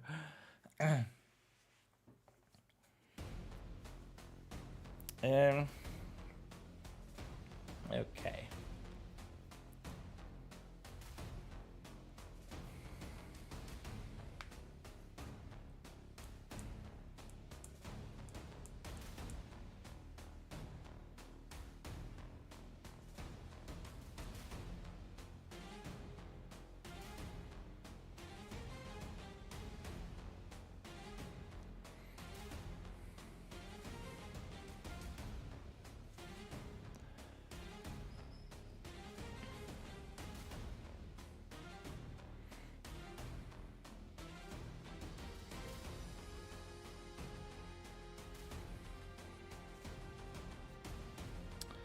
She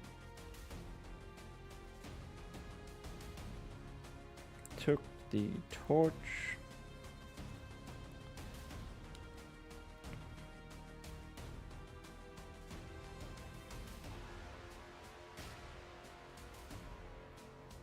And she took the torch and well,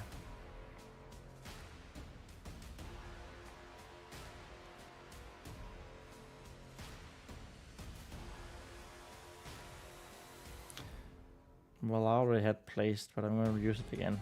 And placed. We have it up here. And placed it firmly between her teeth.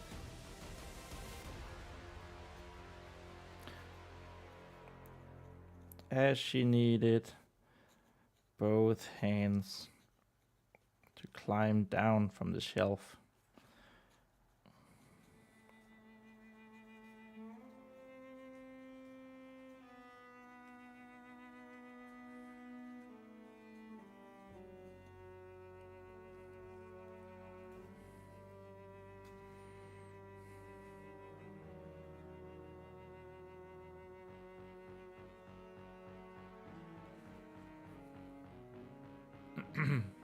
These Lawrence says I often start reading in a speaking pace. It helps with getting into the world. I savor the words and imagine more. After a while the pace picks up and I read much quicker while my imagination holds. That's a good way of doing things. Yeah, I never thought about that. Like I said, I don't read it. I sadly don't read enough. That I don't train it. It's like reading aloud is also a skill I found out. If you go back on my channel and listen to my audiobook of Calamity, my first short story, it goes so fast. Like I had no idea about pacing, and I realized afterwards. I think I realized after recording the second short story, Danger, that I've actually never heard an audiobook. So I had no frame of reference as to tempo.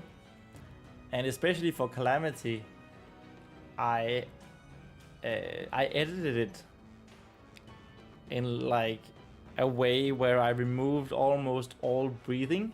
So it just goes really, really fast. It's a bit funny. But yeah, it's up there for the world to see.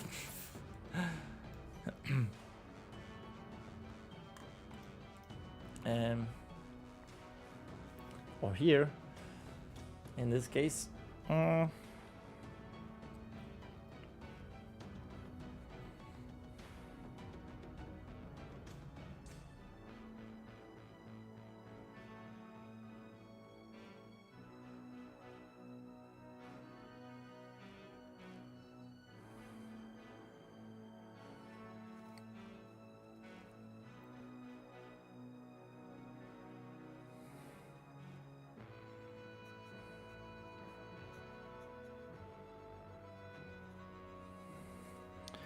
The flames warmed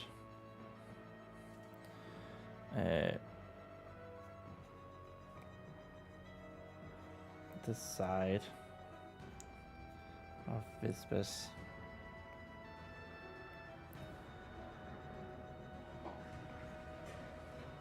face.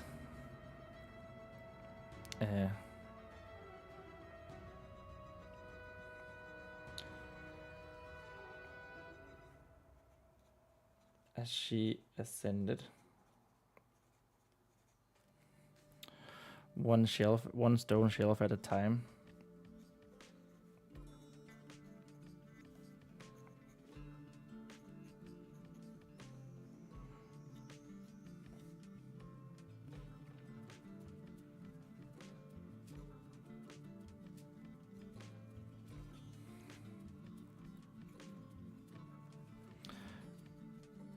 Her pace moving back down to the floor was much slower.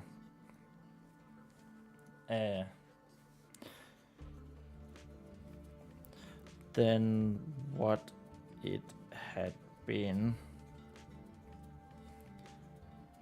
as she had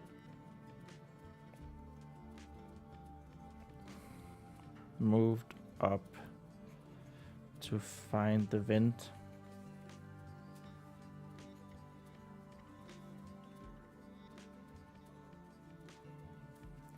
The vent by the ceiling.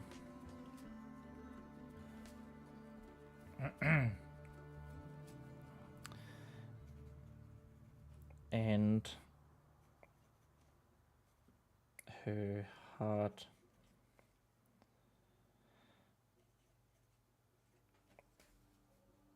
was already galloping much more. Already beating much faster.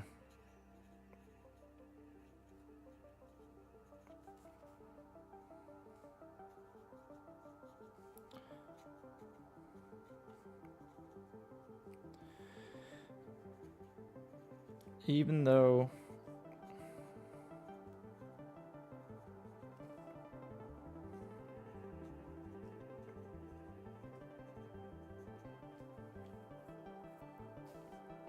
she wasn't feeling any exhaustion. Any exhaustion.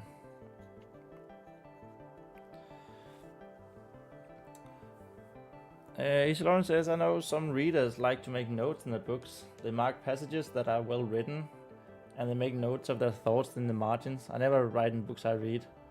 I found in recent years that I notice good passages more. When I was a kid, I just read to follow the story. Yeah, it's sort of like when you become aware of things, right? You start to notice them much more. I used to, back when I started the idea of creating this universe, I was like, okay, what if I'm ever going to write things, I need to analyze books, I need to, as I read them, and single out good passages. And so I did. I have plenty of notes, pictures of passages from books that I read 10 years ago. And then I sort of realized that it interrupted my flow, like, to a really big degree. So I stopped doing it. And yeah, but I do right now, because I am in a place in my life where I am trying to write my own book. When I read a story now, I'm much more conscious of the language they're using and the paragraph, the sentence structure, dialogue. I just started The Assassin's Apprentice by Robin Hobb, and the fact that it's written from the first person perspective is really funny and really quite intriguing to me. Of course, I've tried to use first person perspective in one of my own short stories. It was so difficult. It felt so weirdly real. But that's things I noticed much more. I did the same with Mistborn, the Final Empire. It's just a product of a little bit of analysis, right? And especially now that I'm also watching the Brandon Sanderson's writing lectures, I could sort of pinpoint, oh, this is what he talked about. He's doing it like that. Okay. So that's kind of funny. But yeah, when you're a kid, it's just, you just follow the story. There's not much more to it. You don't think about these things. You think, okay, this was a really good book. I really like these characters, but I think it's rarely a case that kids know why characters are good. cool. Other than, you know, they're cool.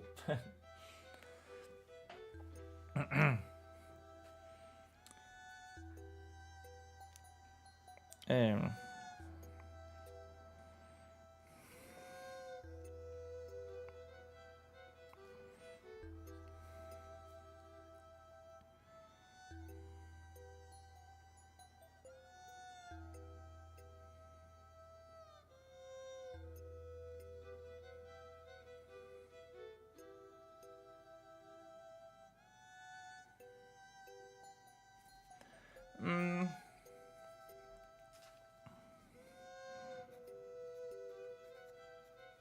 Vespa finally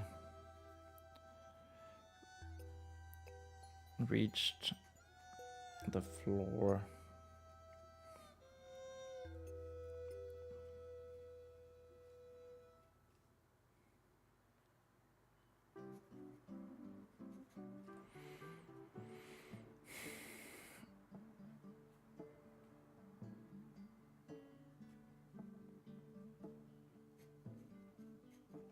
And took the torch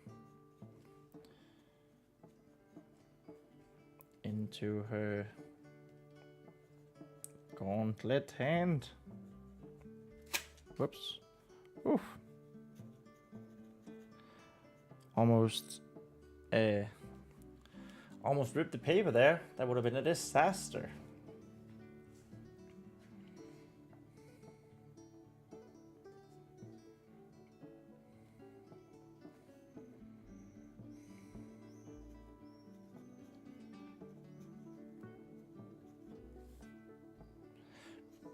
Pointing it towards the tomb and the hammer placed on top of it,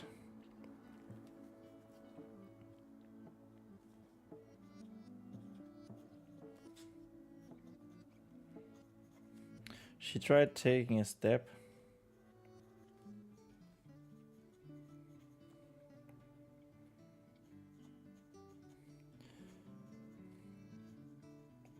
But her feet refused to. Well, will you look at that? That was page 272. And we actually caught up with the pacing of today. Yay! 273. Let's go. Refuse to listen.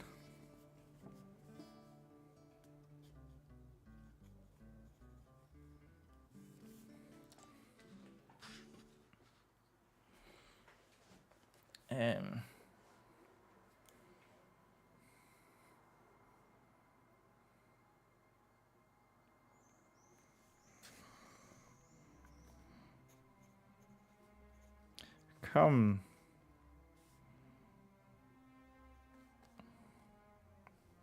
Come. Lemon of the golden wing.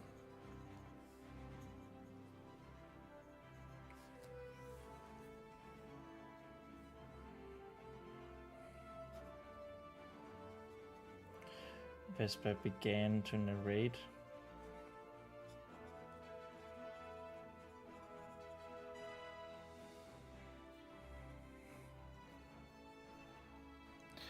Hoping it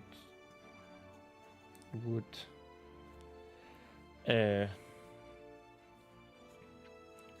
help.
this hammer of war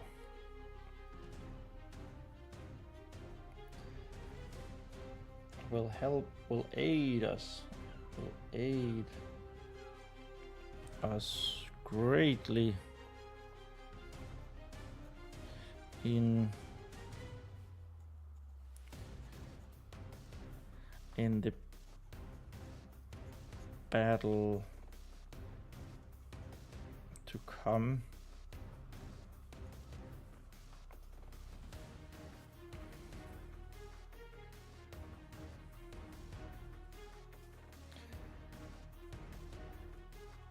It seemed to be working.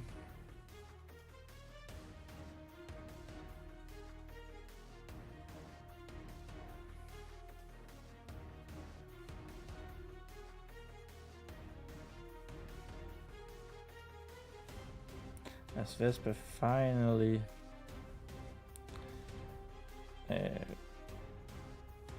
began walking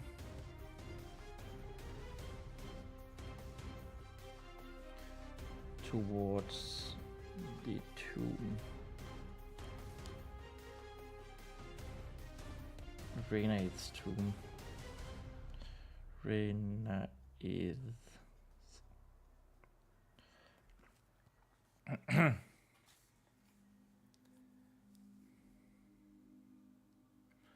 towards Renea's tomb.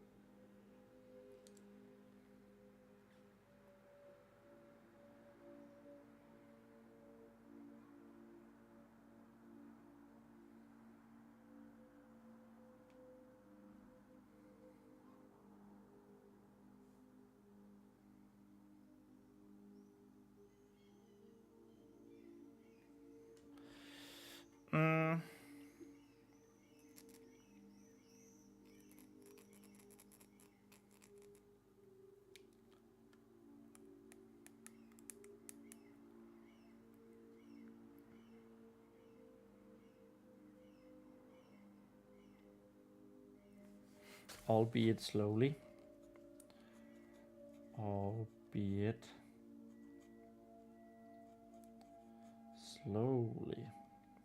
And by slow, I mean fucking slow.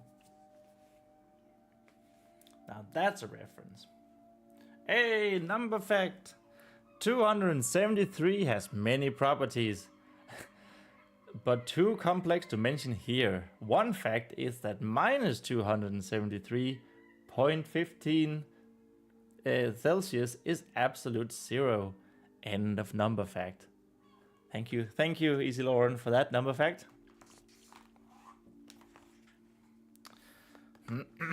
Just gonna note that down. 215. 233 number facts. I can feel like that's a tradition that I'm going to enjoy tremendously. Also, new page hype. Whoop whoop. Whoop whoop.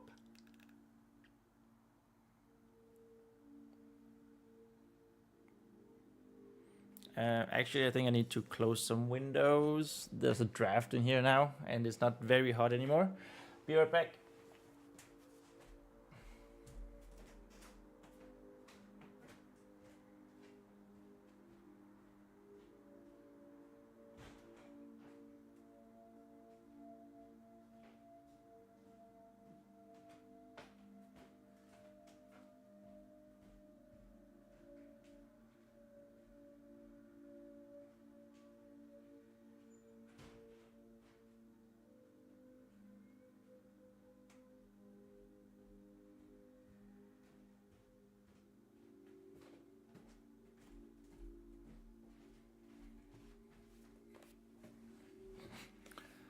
All right, I think that's better.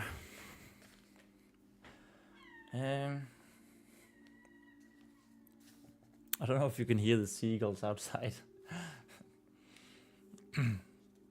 They are quite loud.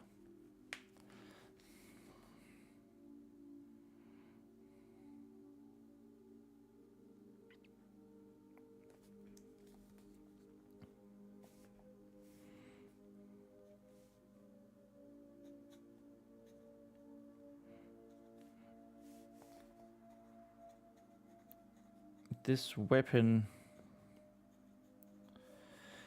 would be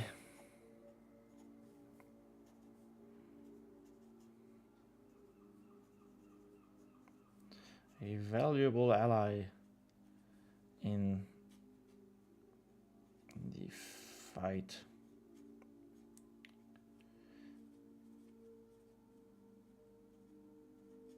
Against the evil drowners, the evil cult.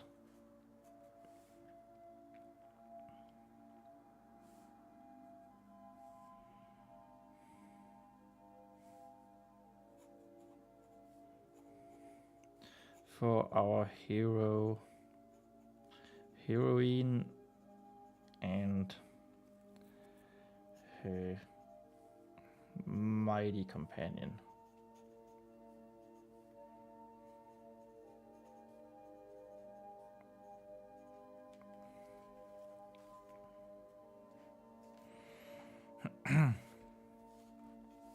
Still,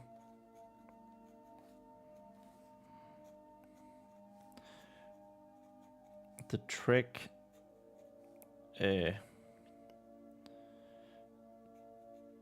to the spirit's tomb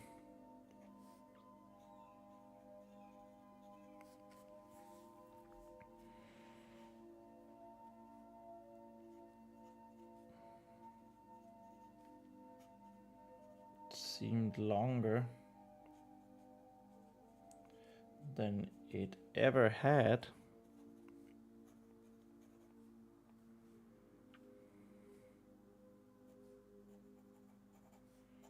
And Vespa wasn't quite sure why. Vespa wasn't quite sure why.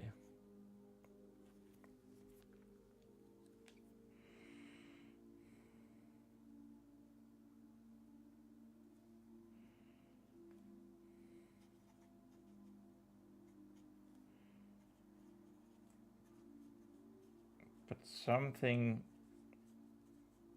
felt different.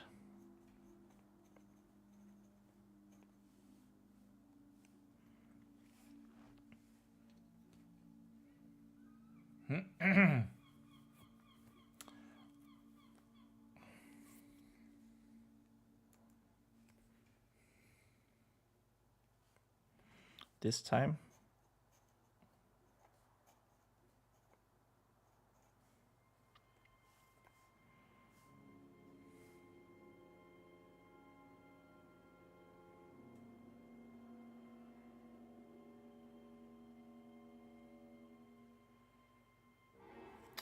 and she wasn't sure.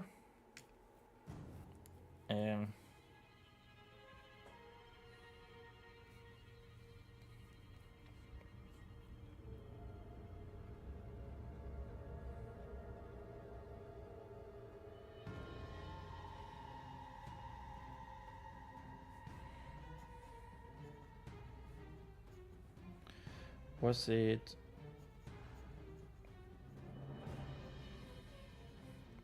Rene's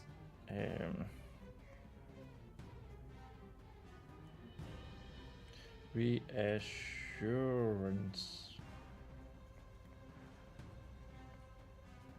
No. He was always like that.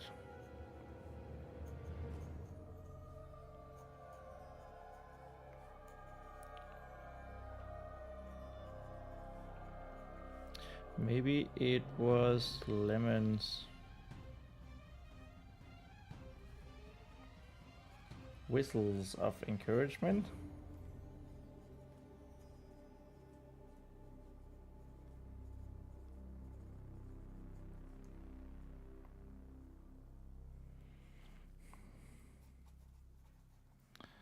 that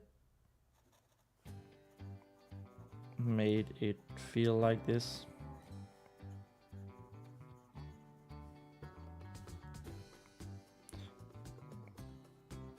Or maybe it was the sudden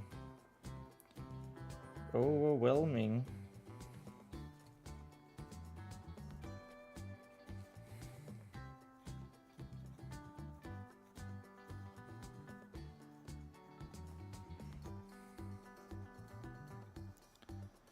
feeling of time pressure,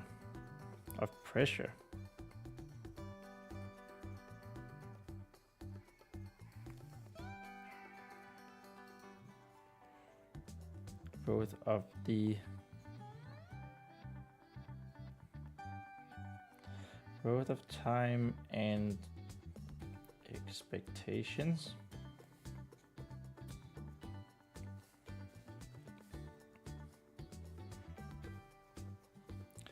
That washed over her.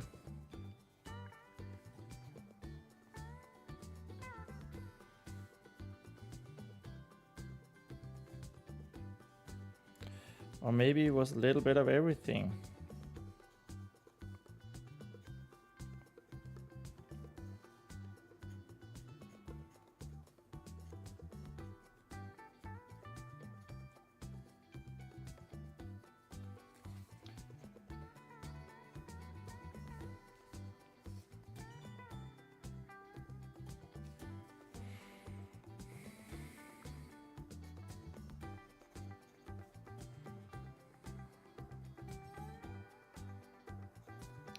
Vespa didn't get to ponder it much more.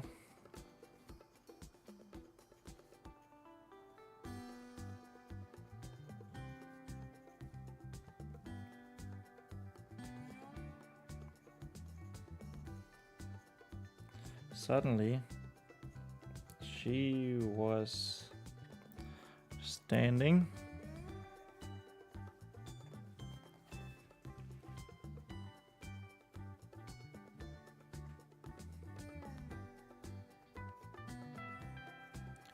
by the foot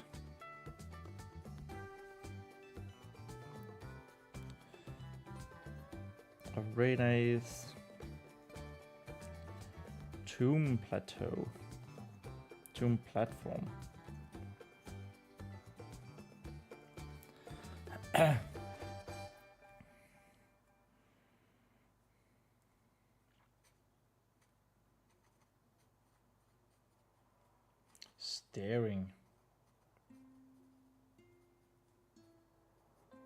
Staring down at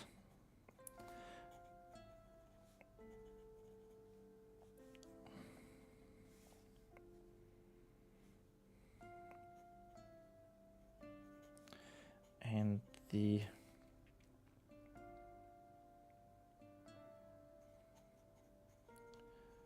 strange dark crystals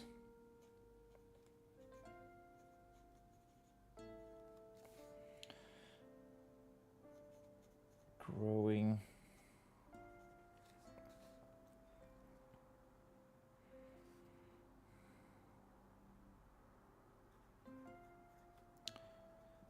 around it, but never touching.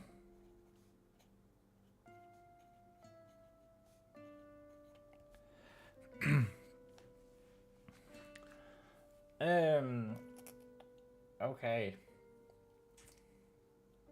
Lauren, you had a bunch of stuff to say in the comments. Let's see. One of my favorite passages from the second Heaven's Vault book, no story spoilers, is a cliffhanger between chapters. Sometimes when you find a place, you find it overflowing with life, with humanity. Even when the people gone, you see their traces everywhere. The marks of their lives, the struggles and triumphs. There are outlines in the dirt that speaks of family, or music, or dancing, feast and song. It's like the flame that once burned so brightly that the shadows it casts are still dancing on the walls. And then there are other places which aren't like that at all. Honestly, that's a good quote. I love that it's so descriptive and then just ends with, but it's not like that. Other places are just not like that at all, you know? Very descriptive, and then just a few words that's saying as much. It's very elegant without writing as much. They're still saying much more. It's like 6 words, 7 words. That's nice, that's cool. You know, it's one of those things that I wish that I will write one day, you know? People will point to my book and say, oh, that passage was gold. I hope I can do a speech like Sam's speech in Lord of the Rings, the Two Towers. Oh, that just gets me every time. Or Gandalf's speech, what he says to Pippin when he talks about death, and death is not the end of life. Death is merely the next destination or something. Oh, that's so good. I hope I can do stuff like that someday, one day.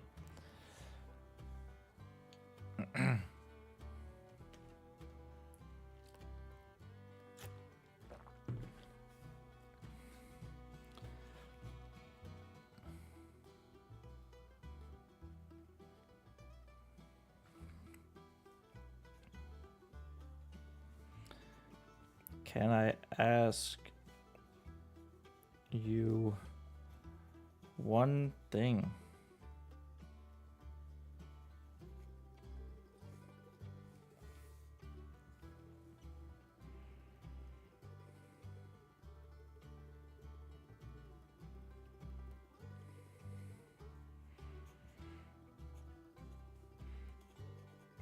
The spirit's question.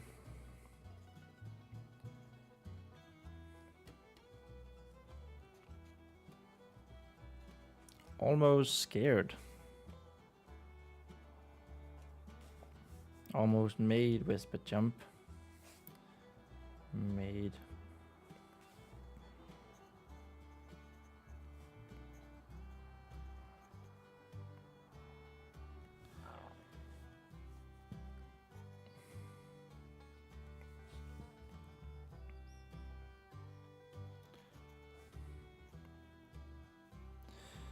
When we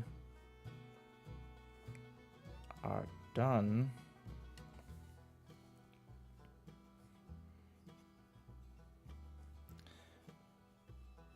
and have saved everyone,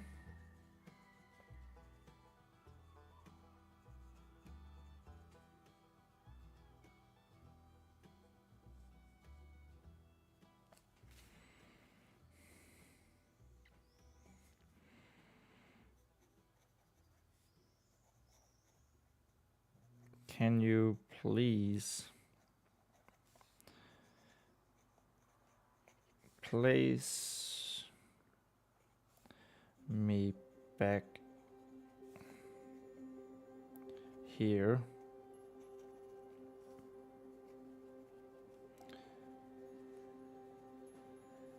on my tomb?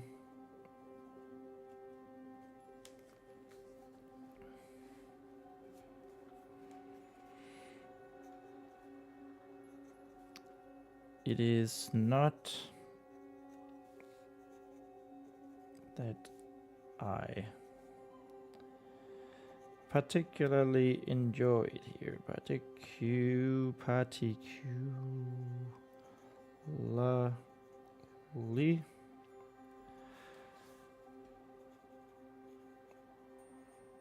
enjoy it here, but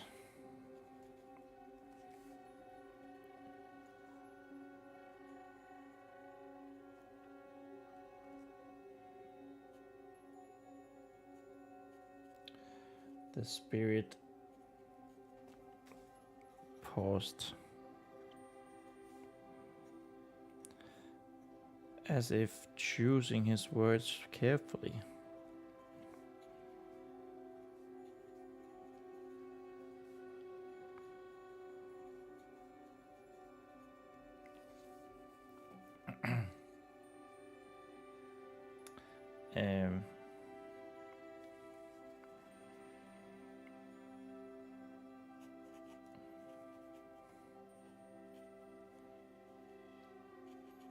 But it is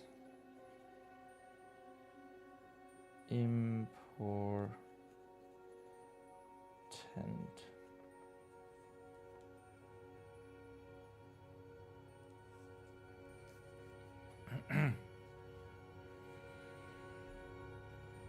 Sloan says, as you say, the rock pull in the passage is powerful. Also, this is a cliffhanger, so it builds up to something positive at first, then it rips that away in the last second. Yeah, exactly.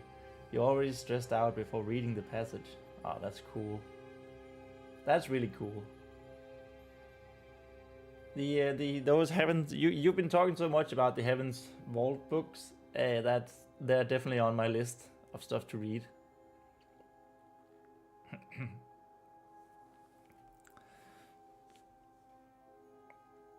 So I love getting good book recommendations, even if I don't read as much as I should.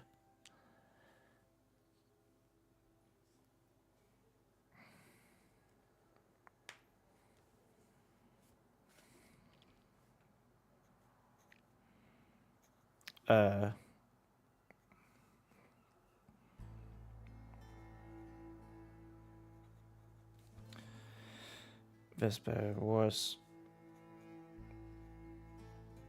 caught off guard by the strange request.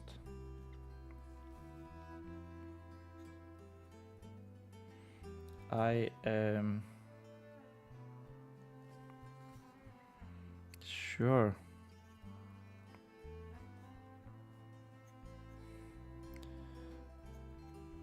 I can make sure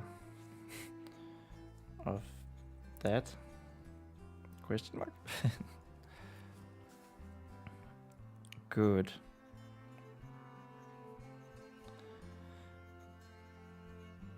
That is good.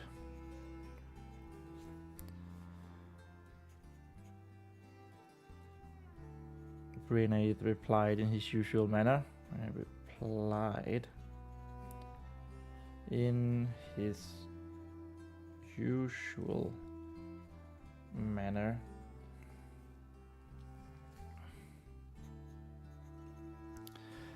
Then I am ready.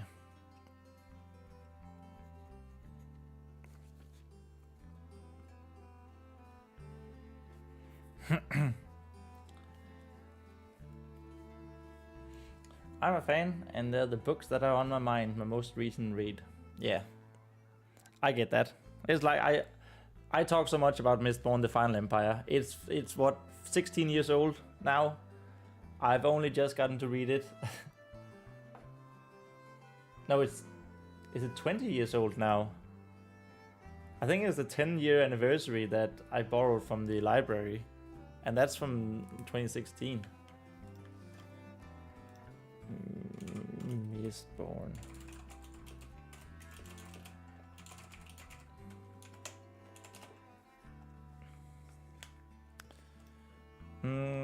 Yeah, it's from 2006. Oh my god. But yeah, since it's my most recent read and I was so taken by it, it took me by storm.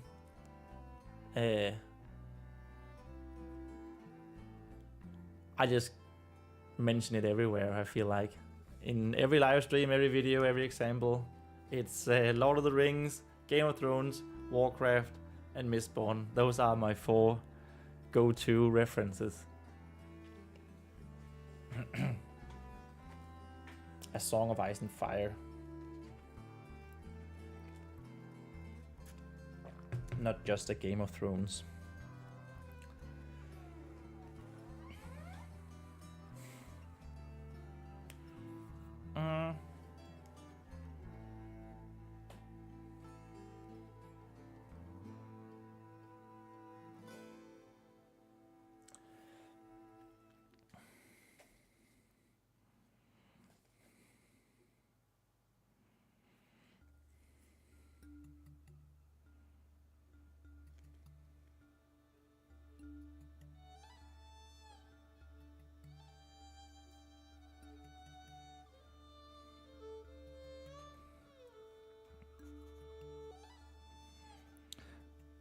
Was Vespa ready?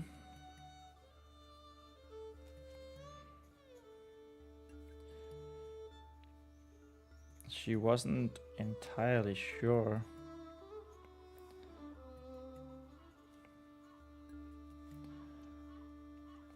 As she looked down. Oops.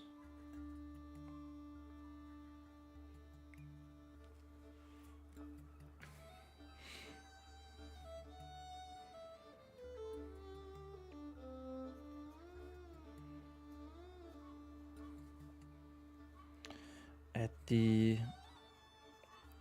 wooden warhammer.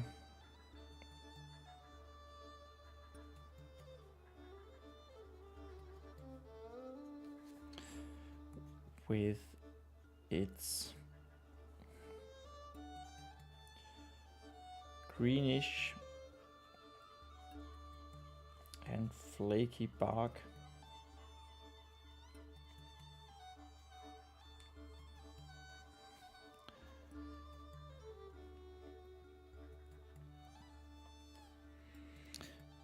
Being held tightly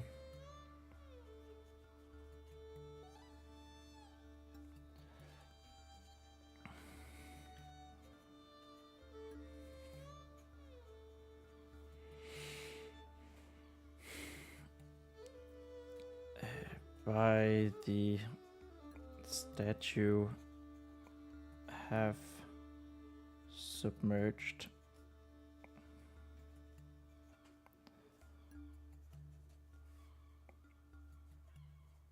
into the platform.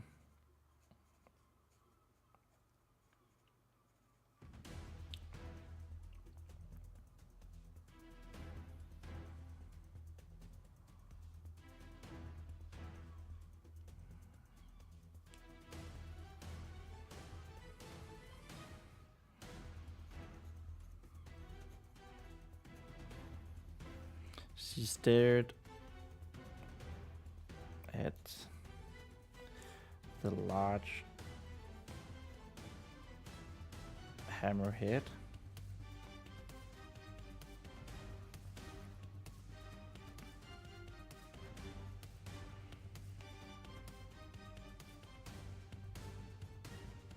By the small statue's feet.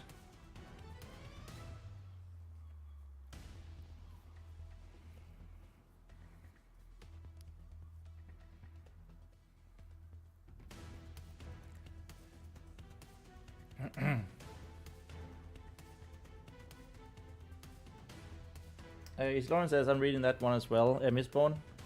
I got it a couple of years back, but I haven't gotten through it yet. I'm basically at the end of Act 1. The whole setup is done. They literally had a meeting. Yeah, a meeting about what the rest of the book will be about, which I find kind of funny or on the nose. Yeah, it's very much... it is very interesting the way he does that, because...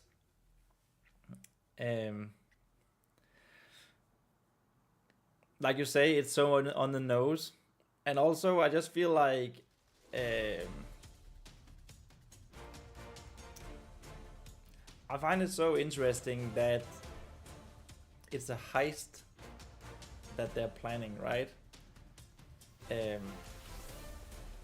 a heist in a fantasy setting is not something I encountered before, and I think that's really interesting. Yeah, a lot of promises in that meeting. My hunch is that most of it won't go through. Well, you'll just have to read the rest of the book, won't you? I can recommend it. I can really recommend it. I love Kelsia as a character.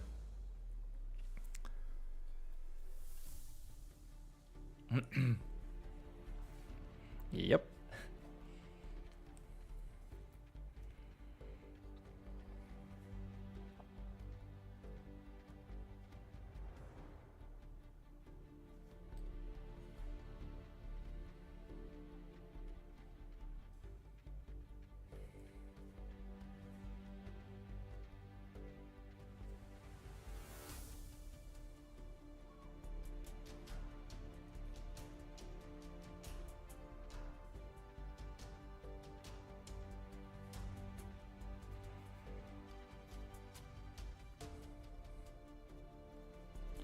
Vespa's gaze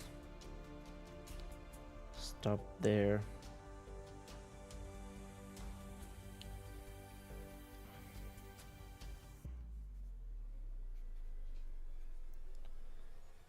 Now it suddenly felt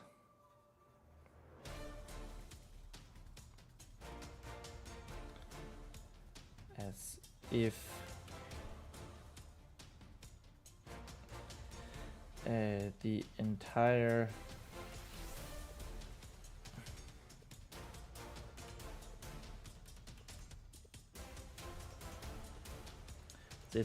day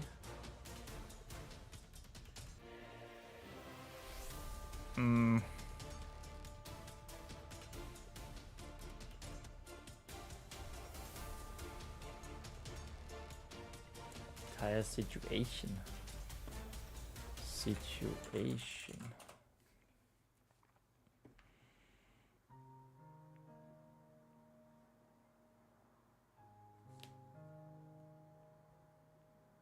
I think we just go with as if everything. Yeah, that's better. Everything.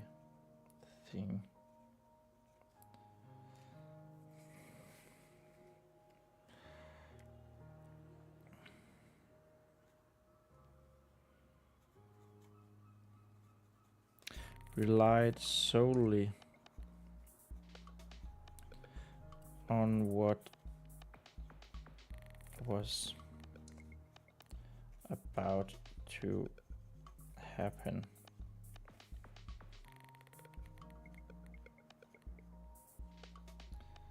Vespa's heart had only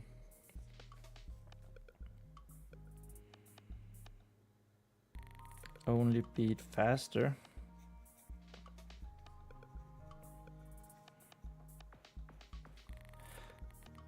and now she could feel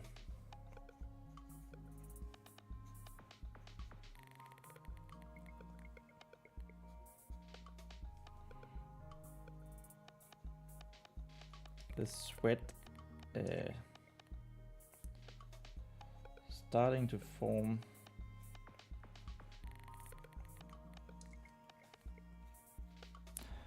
on her forehead.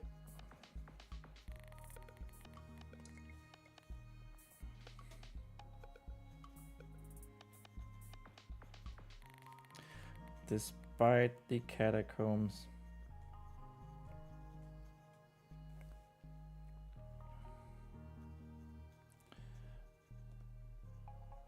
not having changed.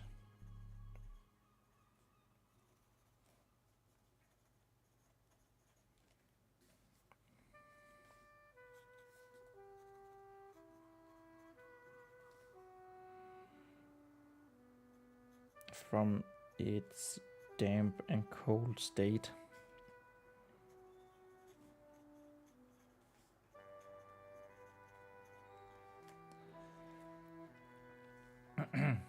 Lawrence said, even if the meeting was on the nose, as a reader I did feel a good sense of reaching a stepping off point. Like the story landed and took its next leap. Yeah, it's really well. It's really well done. The way he uses the is it called books? But like it's divided into 3 or 4 sections, right? And sort of each of them is has its own climax. I guess you could say. And then it lays up the story for the next section. It's really well done.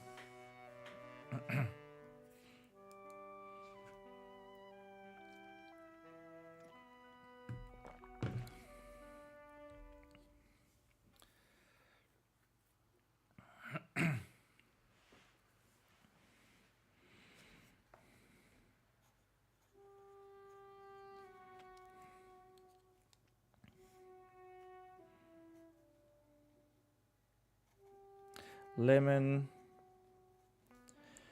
gave 2 loud whistles of encouragement.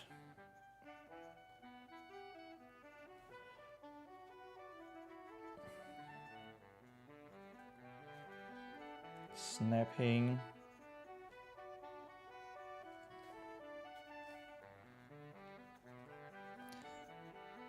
Vespa from her thoughts,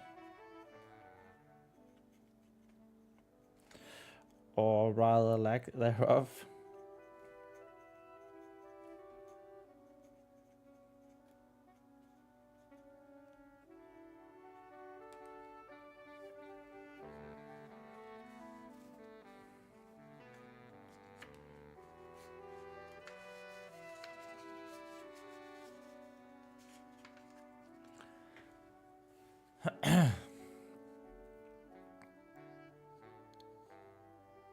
Okay, this page has been really fast. We're like 20 minutes ahead of schedule suddenly. Ahead of pace, not schedule. Ahead of pace. That's cool. I will continue, of course, until Vespa has lifted the hammer, because we're like this close.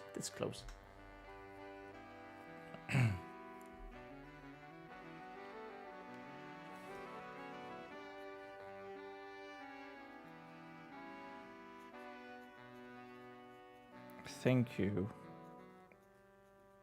my good friend.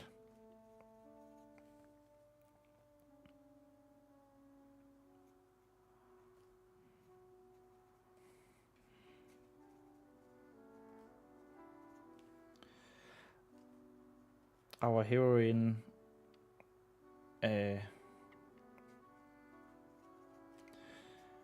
knew that she could. Hey, page 273 done. Means we're moving on to 274. Boom, baby. And we are closing in on that 30-page mark for chapter 19. She could... Oh my god, you had that number fact locked in. 274 is the sum of the 5 cubes.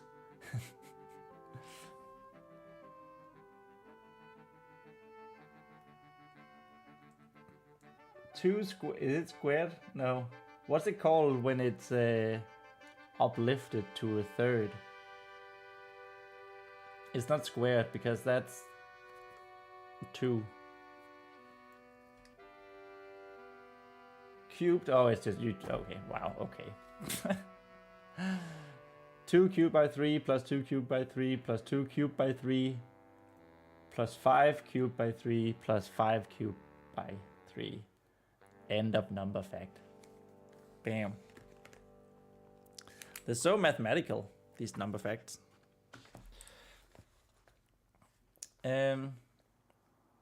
Weirdly, since numbers are math. 274. Number. Fact.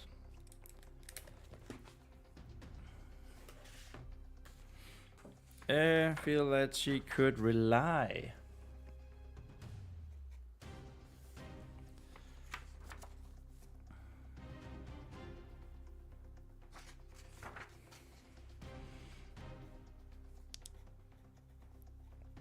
On Lemon of the Golden Wing always.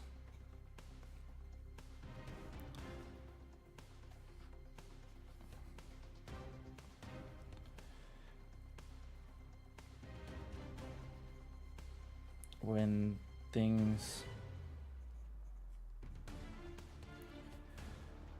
were looking dreary.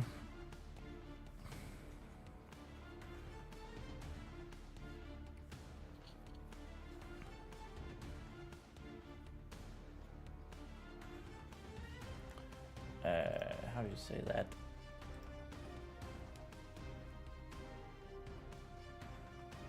Oh, yeah. It's 2 to the power of 3.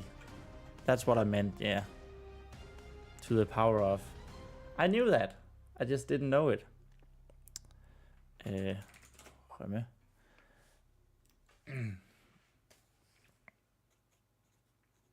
Vespa cleared her throat.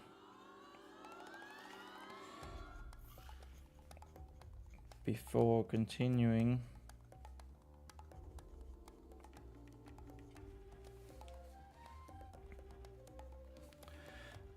Her narration.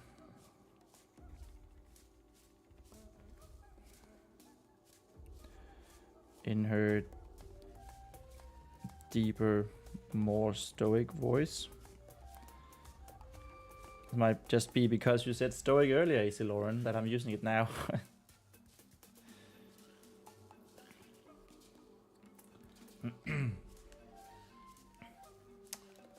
Easier to read, yeah. 2 to the power 3, I could have just said 2 cubed, plus 2 cubed, plus 2 cubed, plus 5 cubed, plus 5 cubed. 2 power of 3 cubed, yeah. Inception.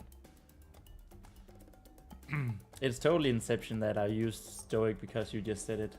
Yeah.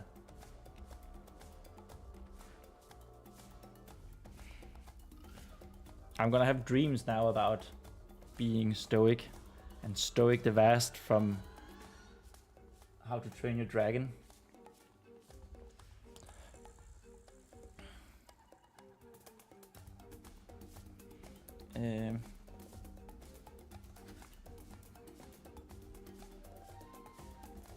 That should probably be mentioned earlier.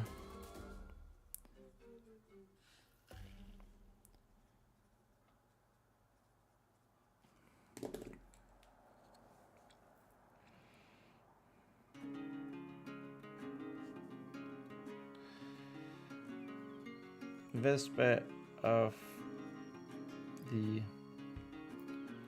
Vigorous, that I think I might change to Vigilant,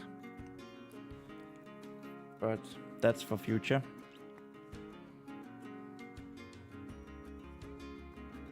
Vespa of the Vigorous Oath knew that there was no turning back now.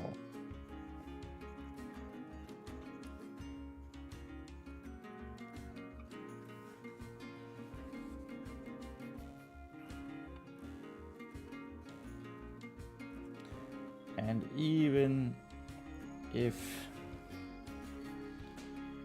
she wasn't of the Fae folk of legends, she hoped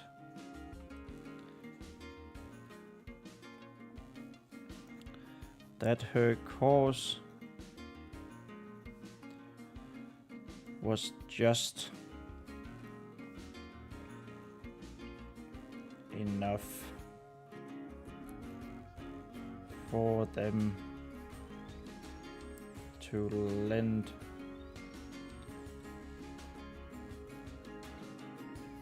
her their aid. That's an R.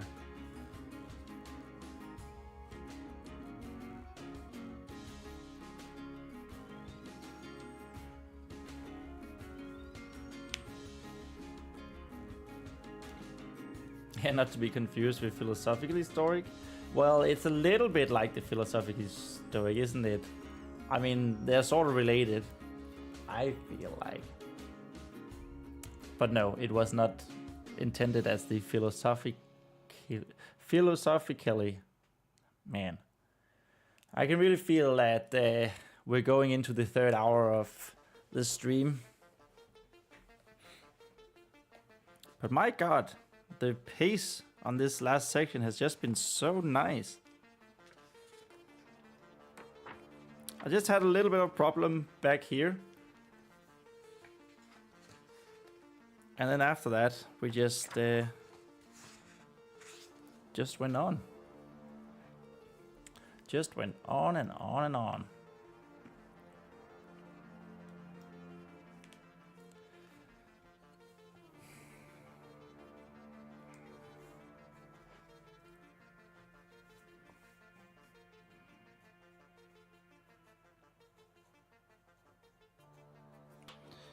I believe in you.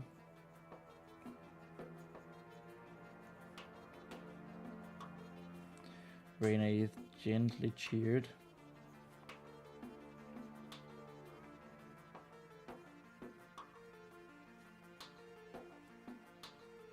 Lemon followed suit.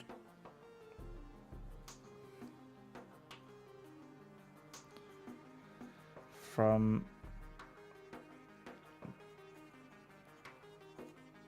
atop of Vespa's ruby hair.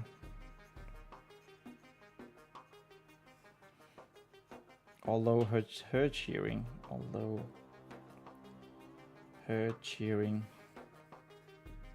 was anything but gentle. Cheering.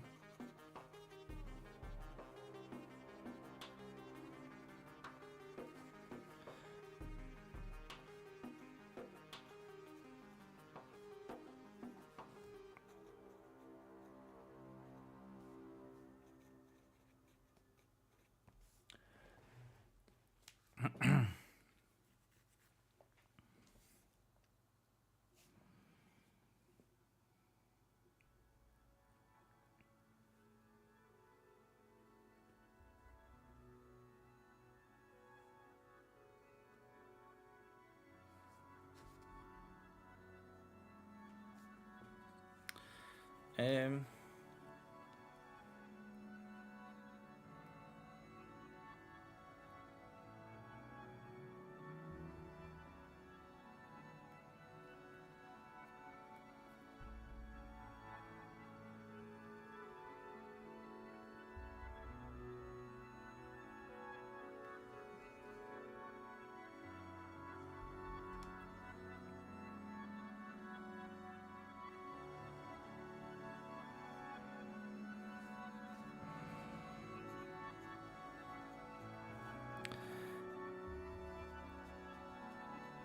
Vespa placed the torch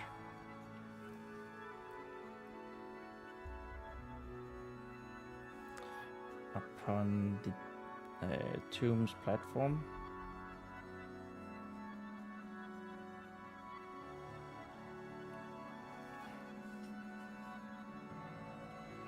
Carefully making sure that the fire didn't go out.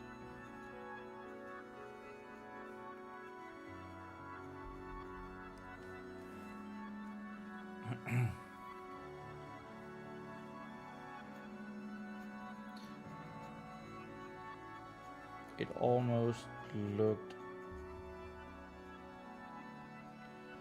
as if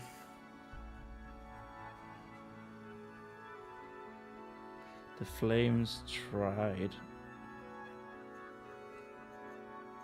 to get away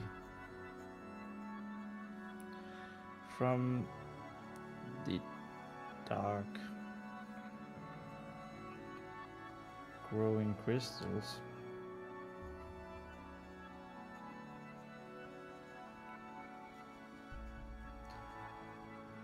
But Vespa didn't really pay it any attention, didn't really pay it any attention.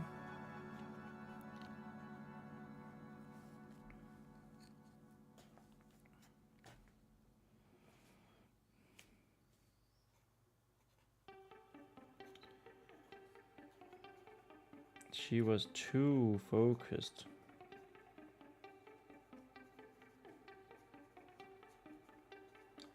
on the task at hand.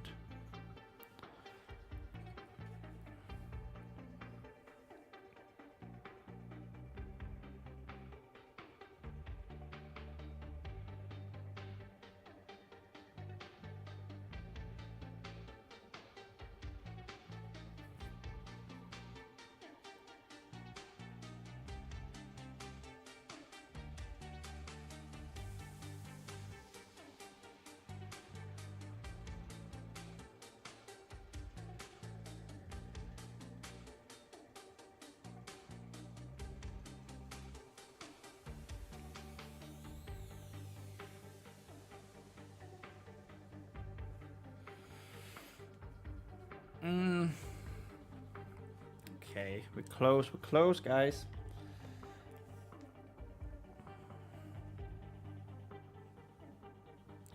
How do we want to do this?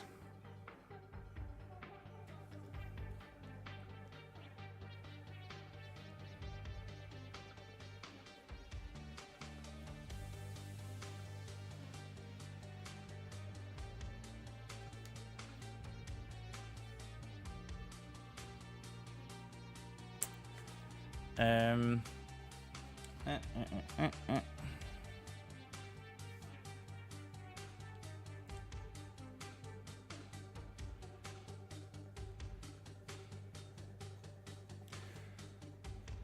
She took a deep breath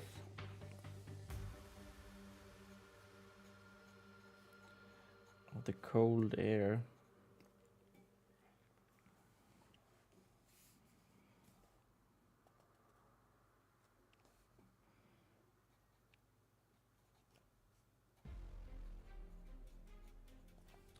And walked around the corner of the tomb.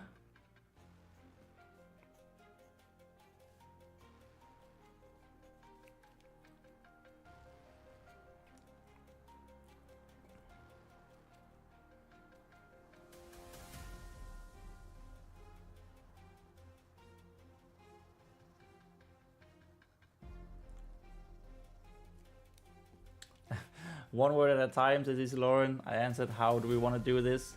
That is true. One single word at a time. Which has turned into 100,000 words at a time.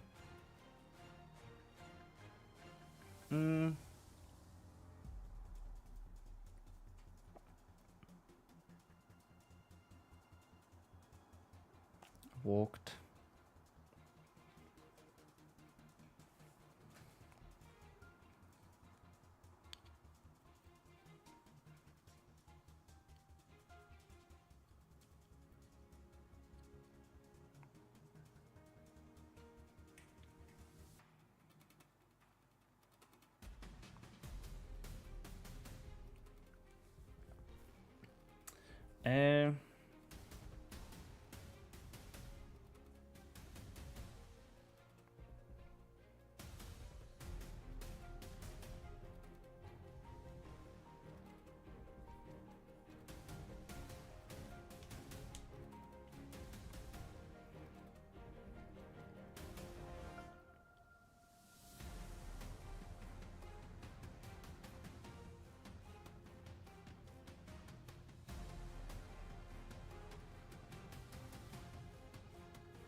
Langs.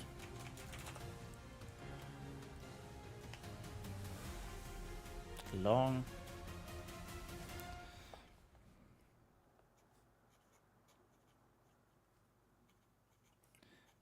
Placing herself along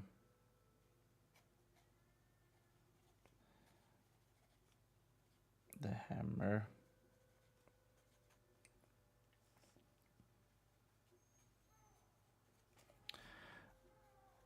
Like she had done the other times.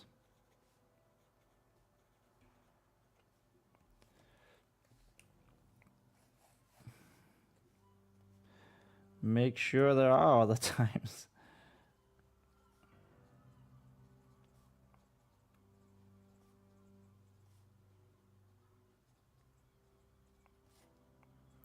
I know there is at least one time, but I definitely want to have multiple tries.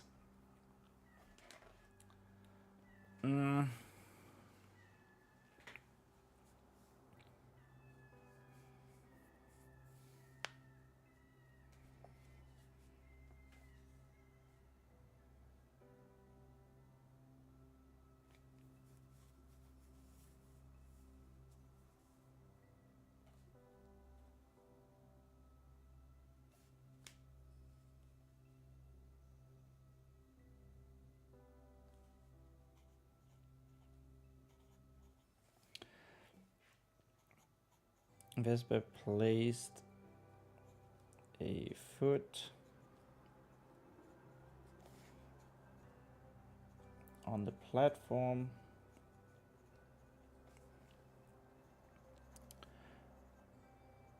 and bent down.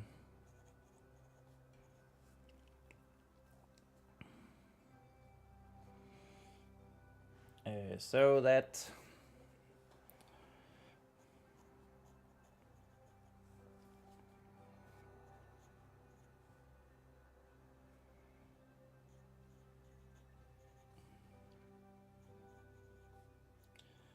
comfortably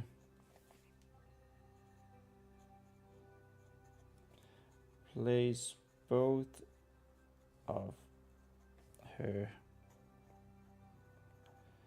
hands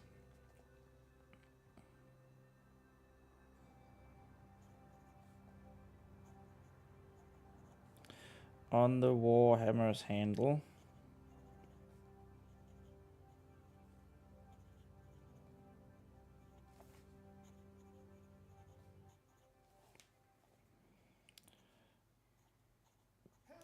Just below where it met the head.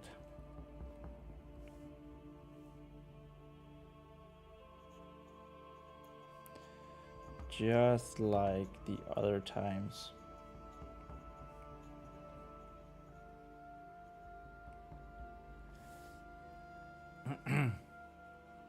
Hey, lots of plots. Welcome to the stream. Are you not tempted to edit and rewrite as you go along? I repeat the same sentence over and over again, slightly different when I write longhand. Well, it's one of the, it's definitely one of the advantages of going longhand, of writing longhand, right? I can't go back and edit, so there's only one way forward. There was only one way, and that's forward. I will say that yes, I sometimes sit and just stare at the blank page, thinking, maybe overthinking what I want to write, because I know I can't erase it or edit it. But right now, I feel like I'm sort of in a good flow state. So it's just coming as we discover it, the words. So that's cool. Good question though. And nice to know that there are other people like me who who enjoys writing longhand.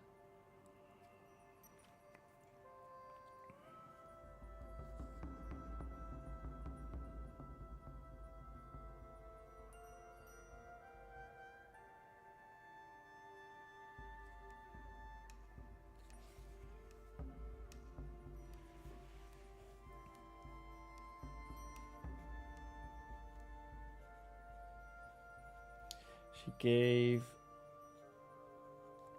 the hammerhead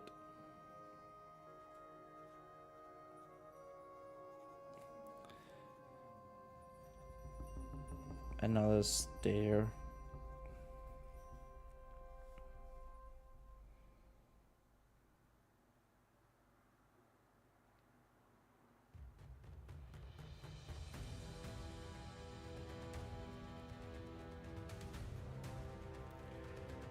Had it always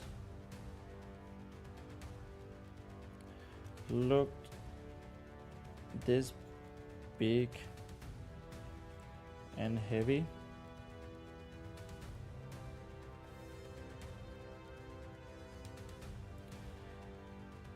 For a moment,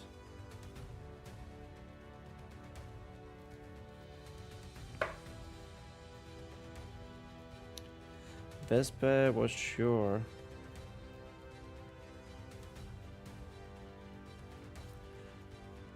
that she would fail, prove unable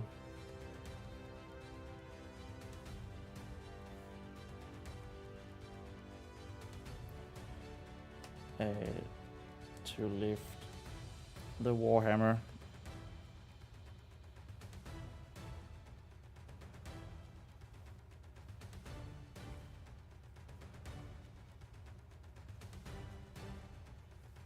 Just like the other times.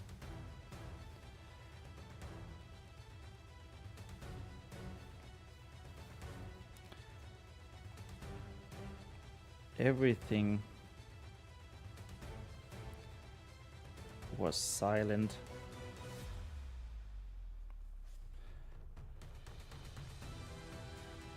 Vespa,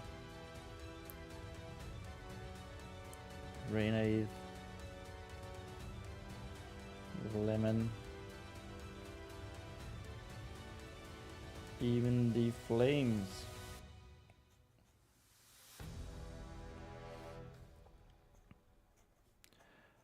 of the torch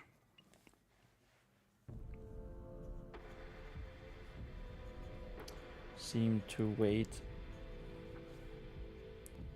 in suspense. That's probably a bit too on the nose.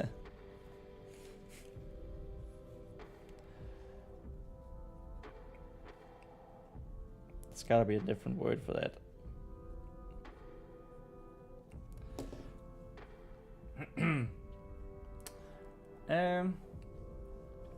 Lauren says that do be hands and they belong. I don't know why I wrote that. I wanted to play with words, I guess. It's getting late. My brain is running on fumes. I mean, I am so happy that you are still here, Lauren. Feel free to log off anytime. Your presence is much appreciated, but I do get it. Yeah. We've been here for almost 4.5 hours now. Lots of plots. Yes, I journal in longhand, but write fiction on my computer. And I also use a fountain pen. Something about the paper and ink makes it feel more enjoyable, like arts and craft. Yeah, exactly. There's just the physicality to it. I talk about this so much, but it just, you can't quite describe the feeling, especially on a nice piece of paper. There's a grit to it, right?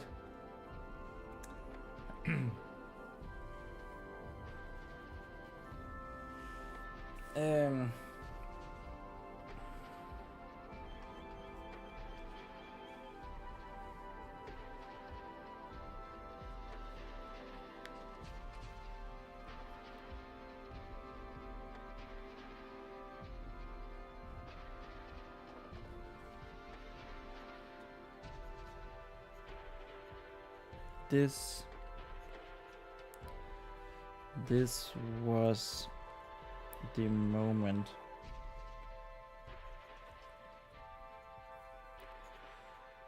Vespa narrated.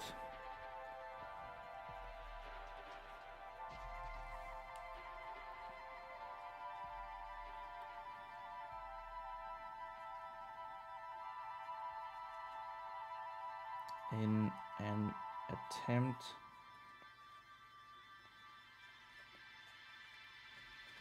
to grant herself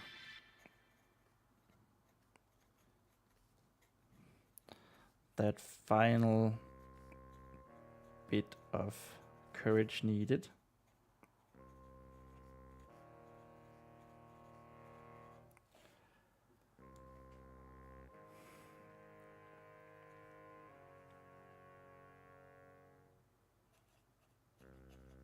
grabbing tightly around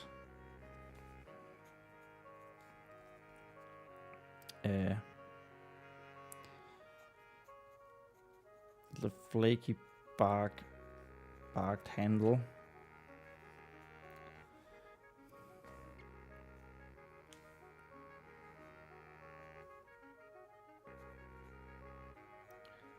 Vespa's gauntlet. The leather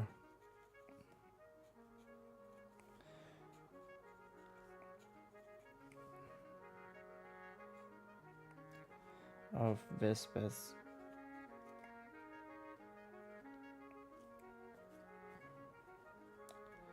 gauntlet moaning. Groaning sounds better. Moaning sounds weird. Groaning also sounds a bit weird.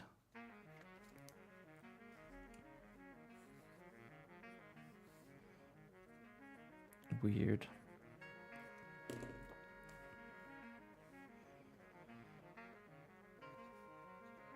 In response,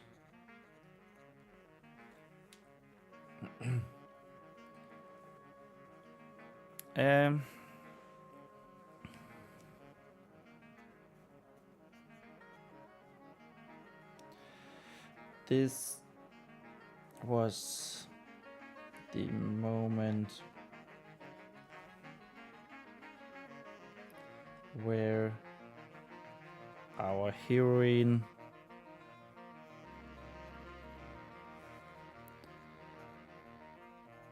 Vespa of the Vigorous Oath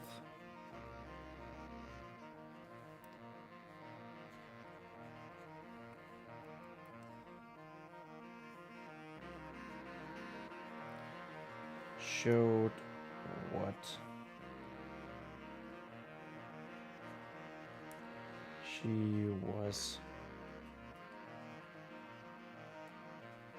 capable of.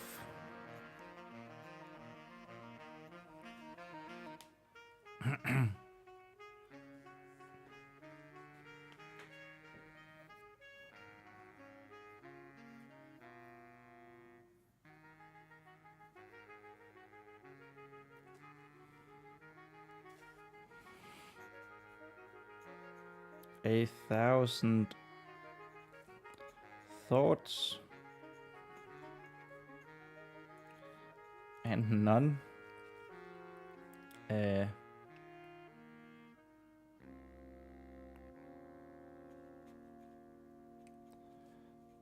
stormed through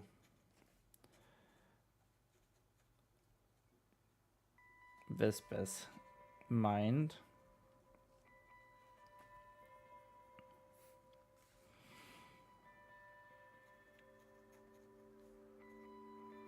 Making the moment seem to last forever.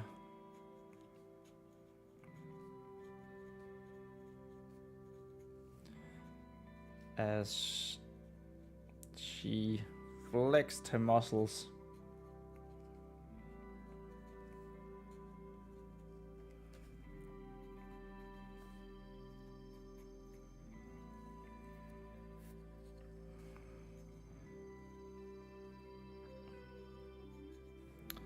as much as she was able to.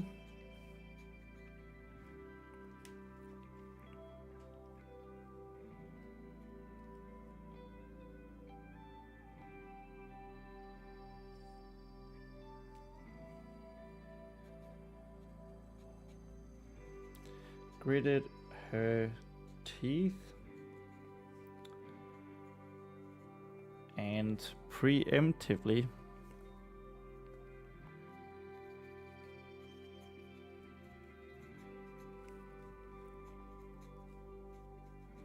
let out a scream of pure force.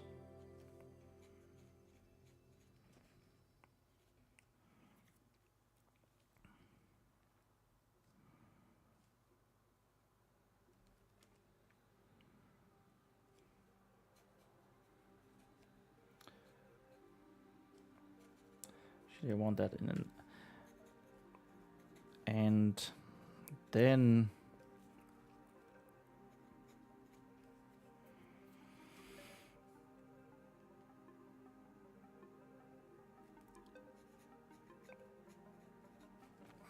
then she pulled on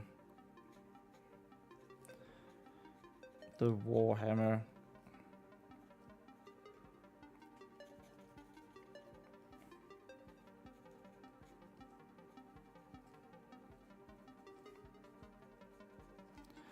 with all of her might.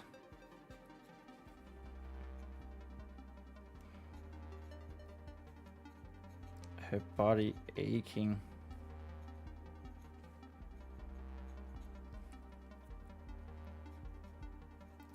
With everything it had been through.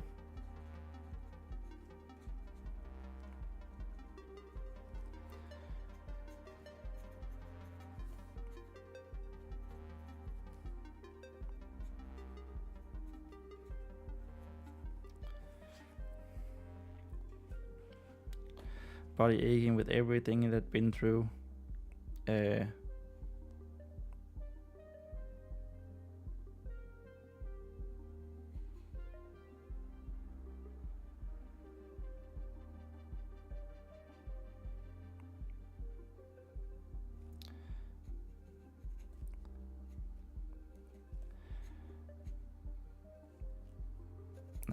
No.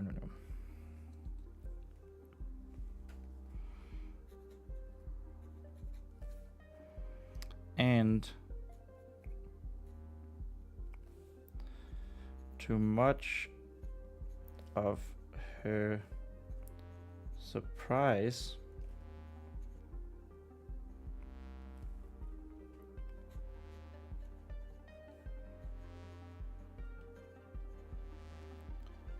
the warhammer slipped.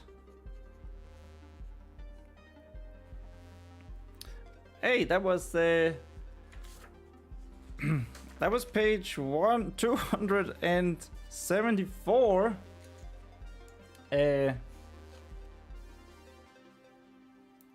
Go on to 275. Lots of Plus says, I recently found Ronean notebooks. They're slightly cheaper than Moleskine, but good quality paper fountain pens. That is noted, thank you. Hey, I'm Bad Boys here. Hello, welcome to the stream. You are just in time for the moment to happen.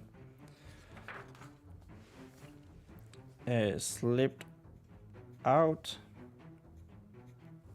of the statue.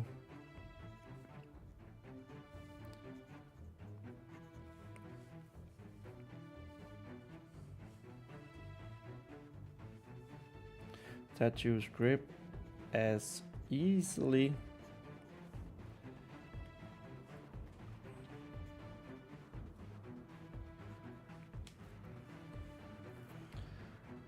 as if Vespa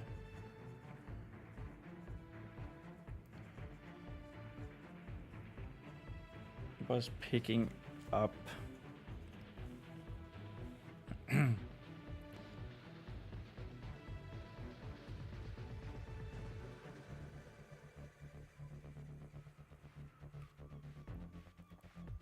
Picking up something. Picking up what?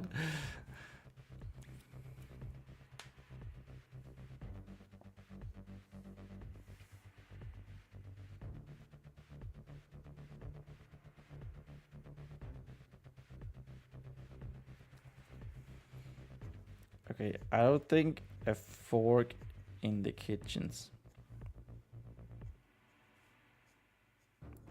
I don't think that's what I want to end up with, but I can't think of anything else right now. And I wanted to like, oh, this is so not heavy suddenly.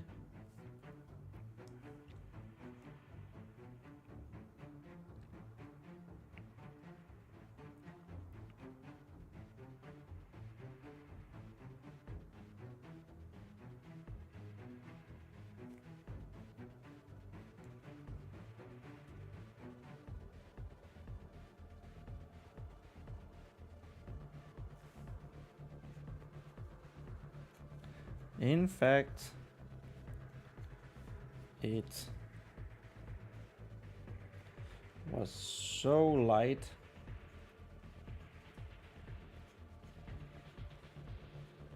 that a surprised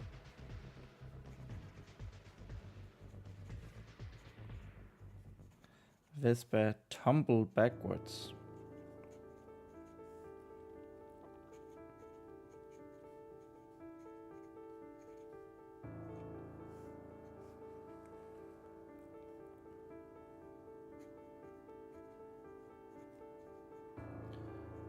Throwing it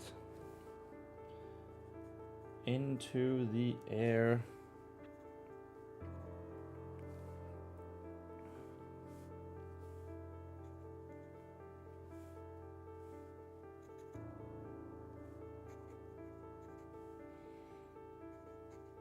And when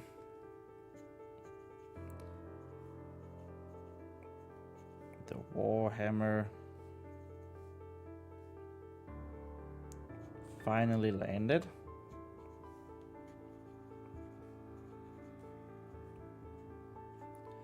it sounded as if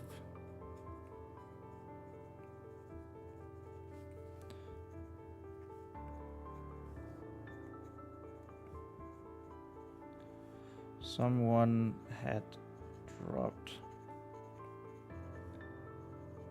an anvil. Oh my god.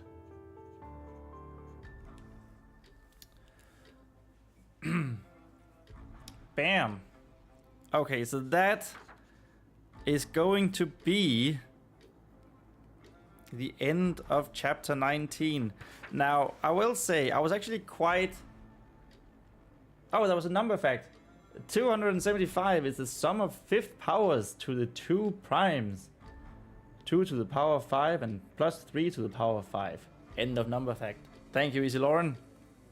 Let's just have that. So that's 332, 225, number fact. Okay. So what I wanted to say was that I really felt good about this part, the suspense that is sort of there, Vespa's feelings and all that. She's, you know, hyping herself up a little bit. I'm not super happy with how it ended, but it is what it is. And yeah, that means that we're going to chapter 20, which I really hope is XX.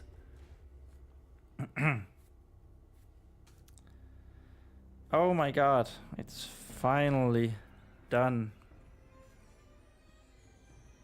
This chapter, not the book. This chapter is finally done. Chapter 19 is finally done. Okay, let's just have a couple of words and then we can end the stream. It's fun to see that the number facts are getting to you. I love them. It's so good. It's so nice to have like traditions like that. Also, new page hype. Whoop whoop.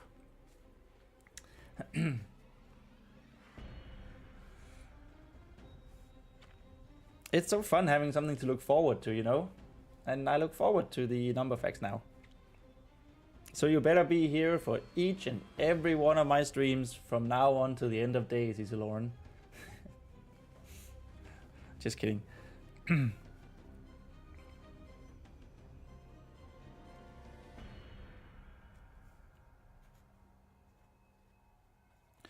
Vespa could hardly believe it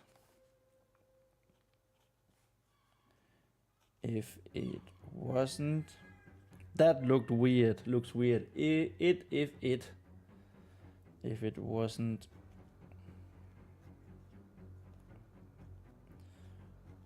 for the fact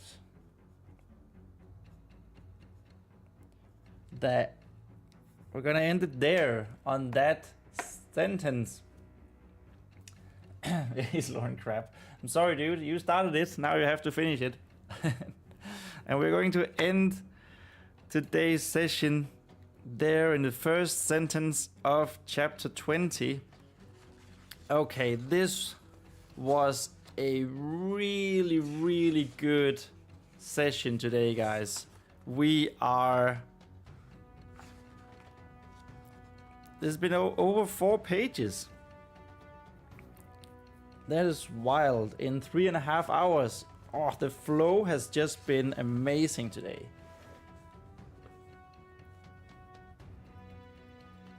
You say, I think a comma between the first it and if was I could hardly believe it. Yeah, I think you're right. There we have it.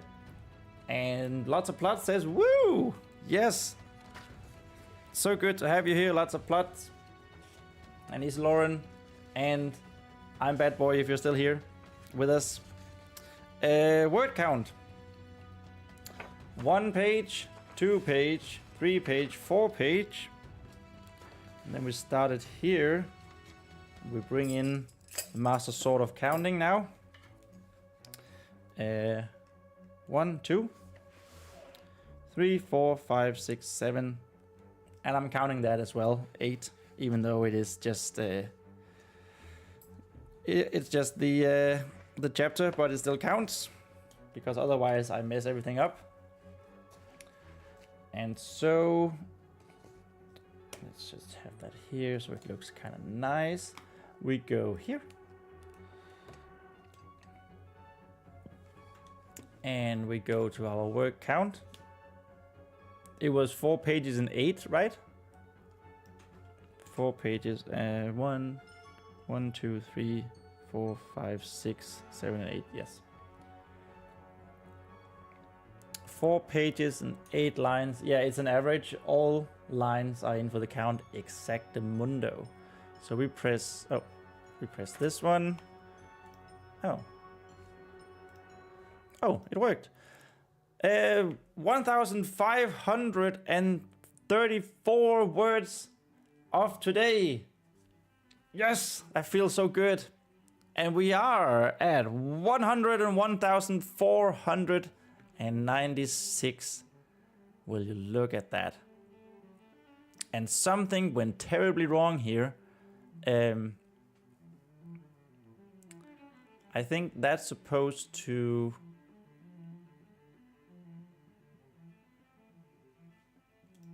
It worked before the stream started, this calculation here. Okay. So if I just go like this, 29.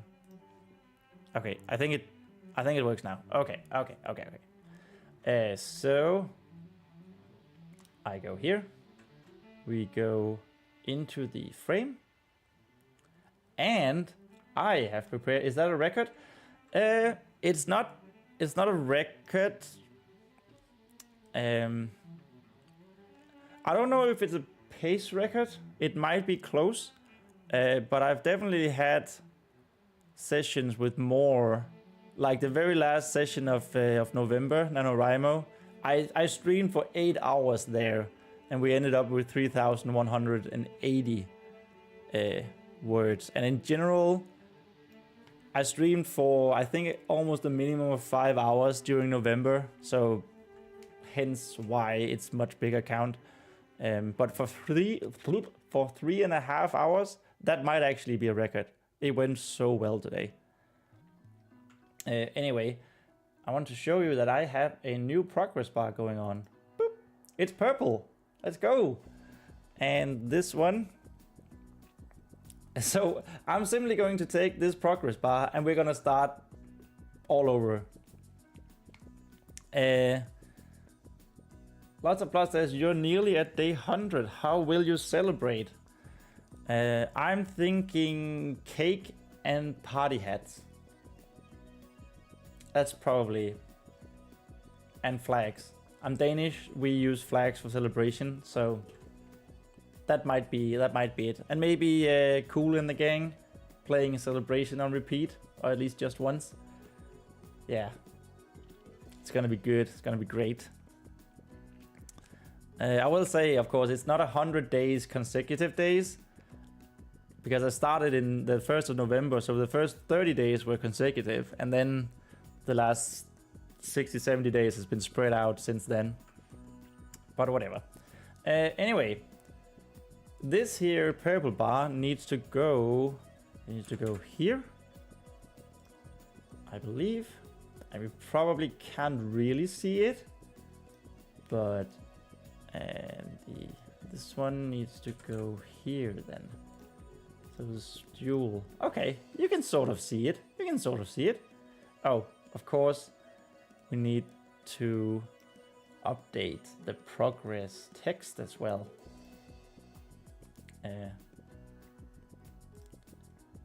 Progress is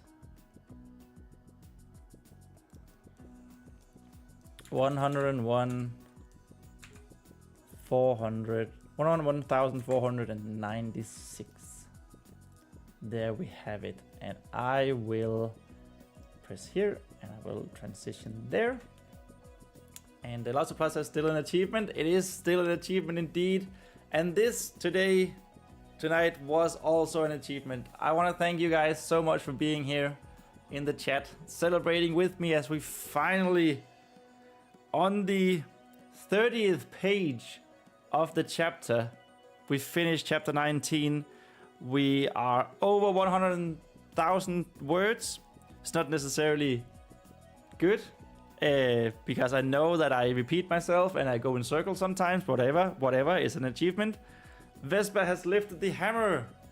This was the moment that I have been wanting to write for so long now, and it has finally happened.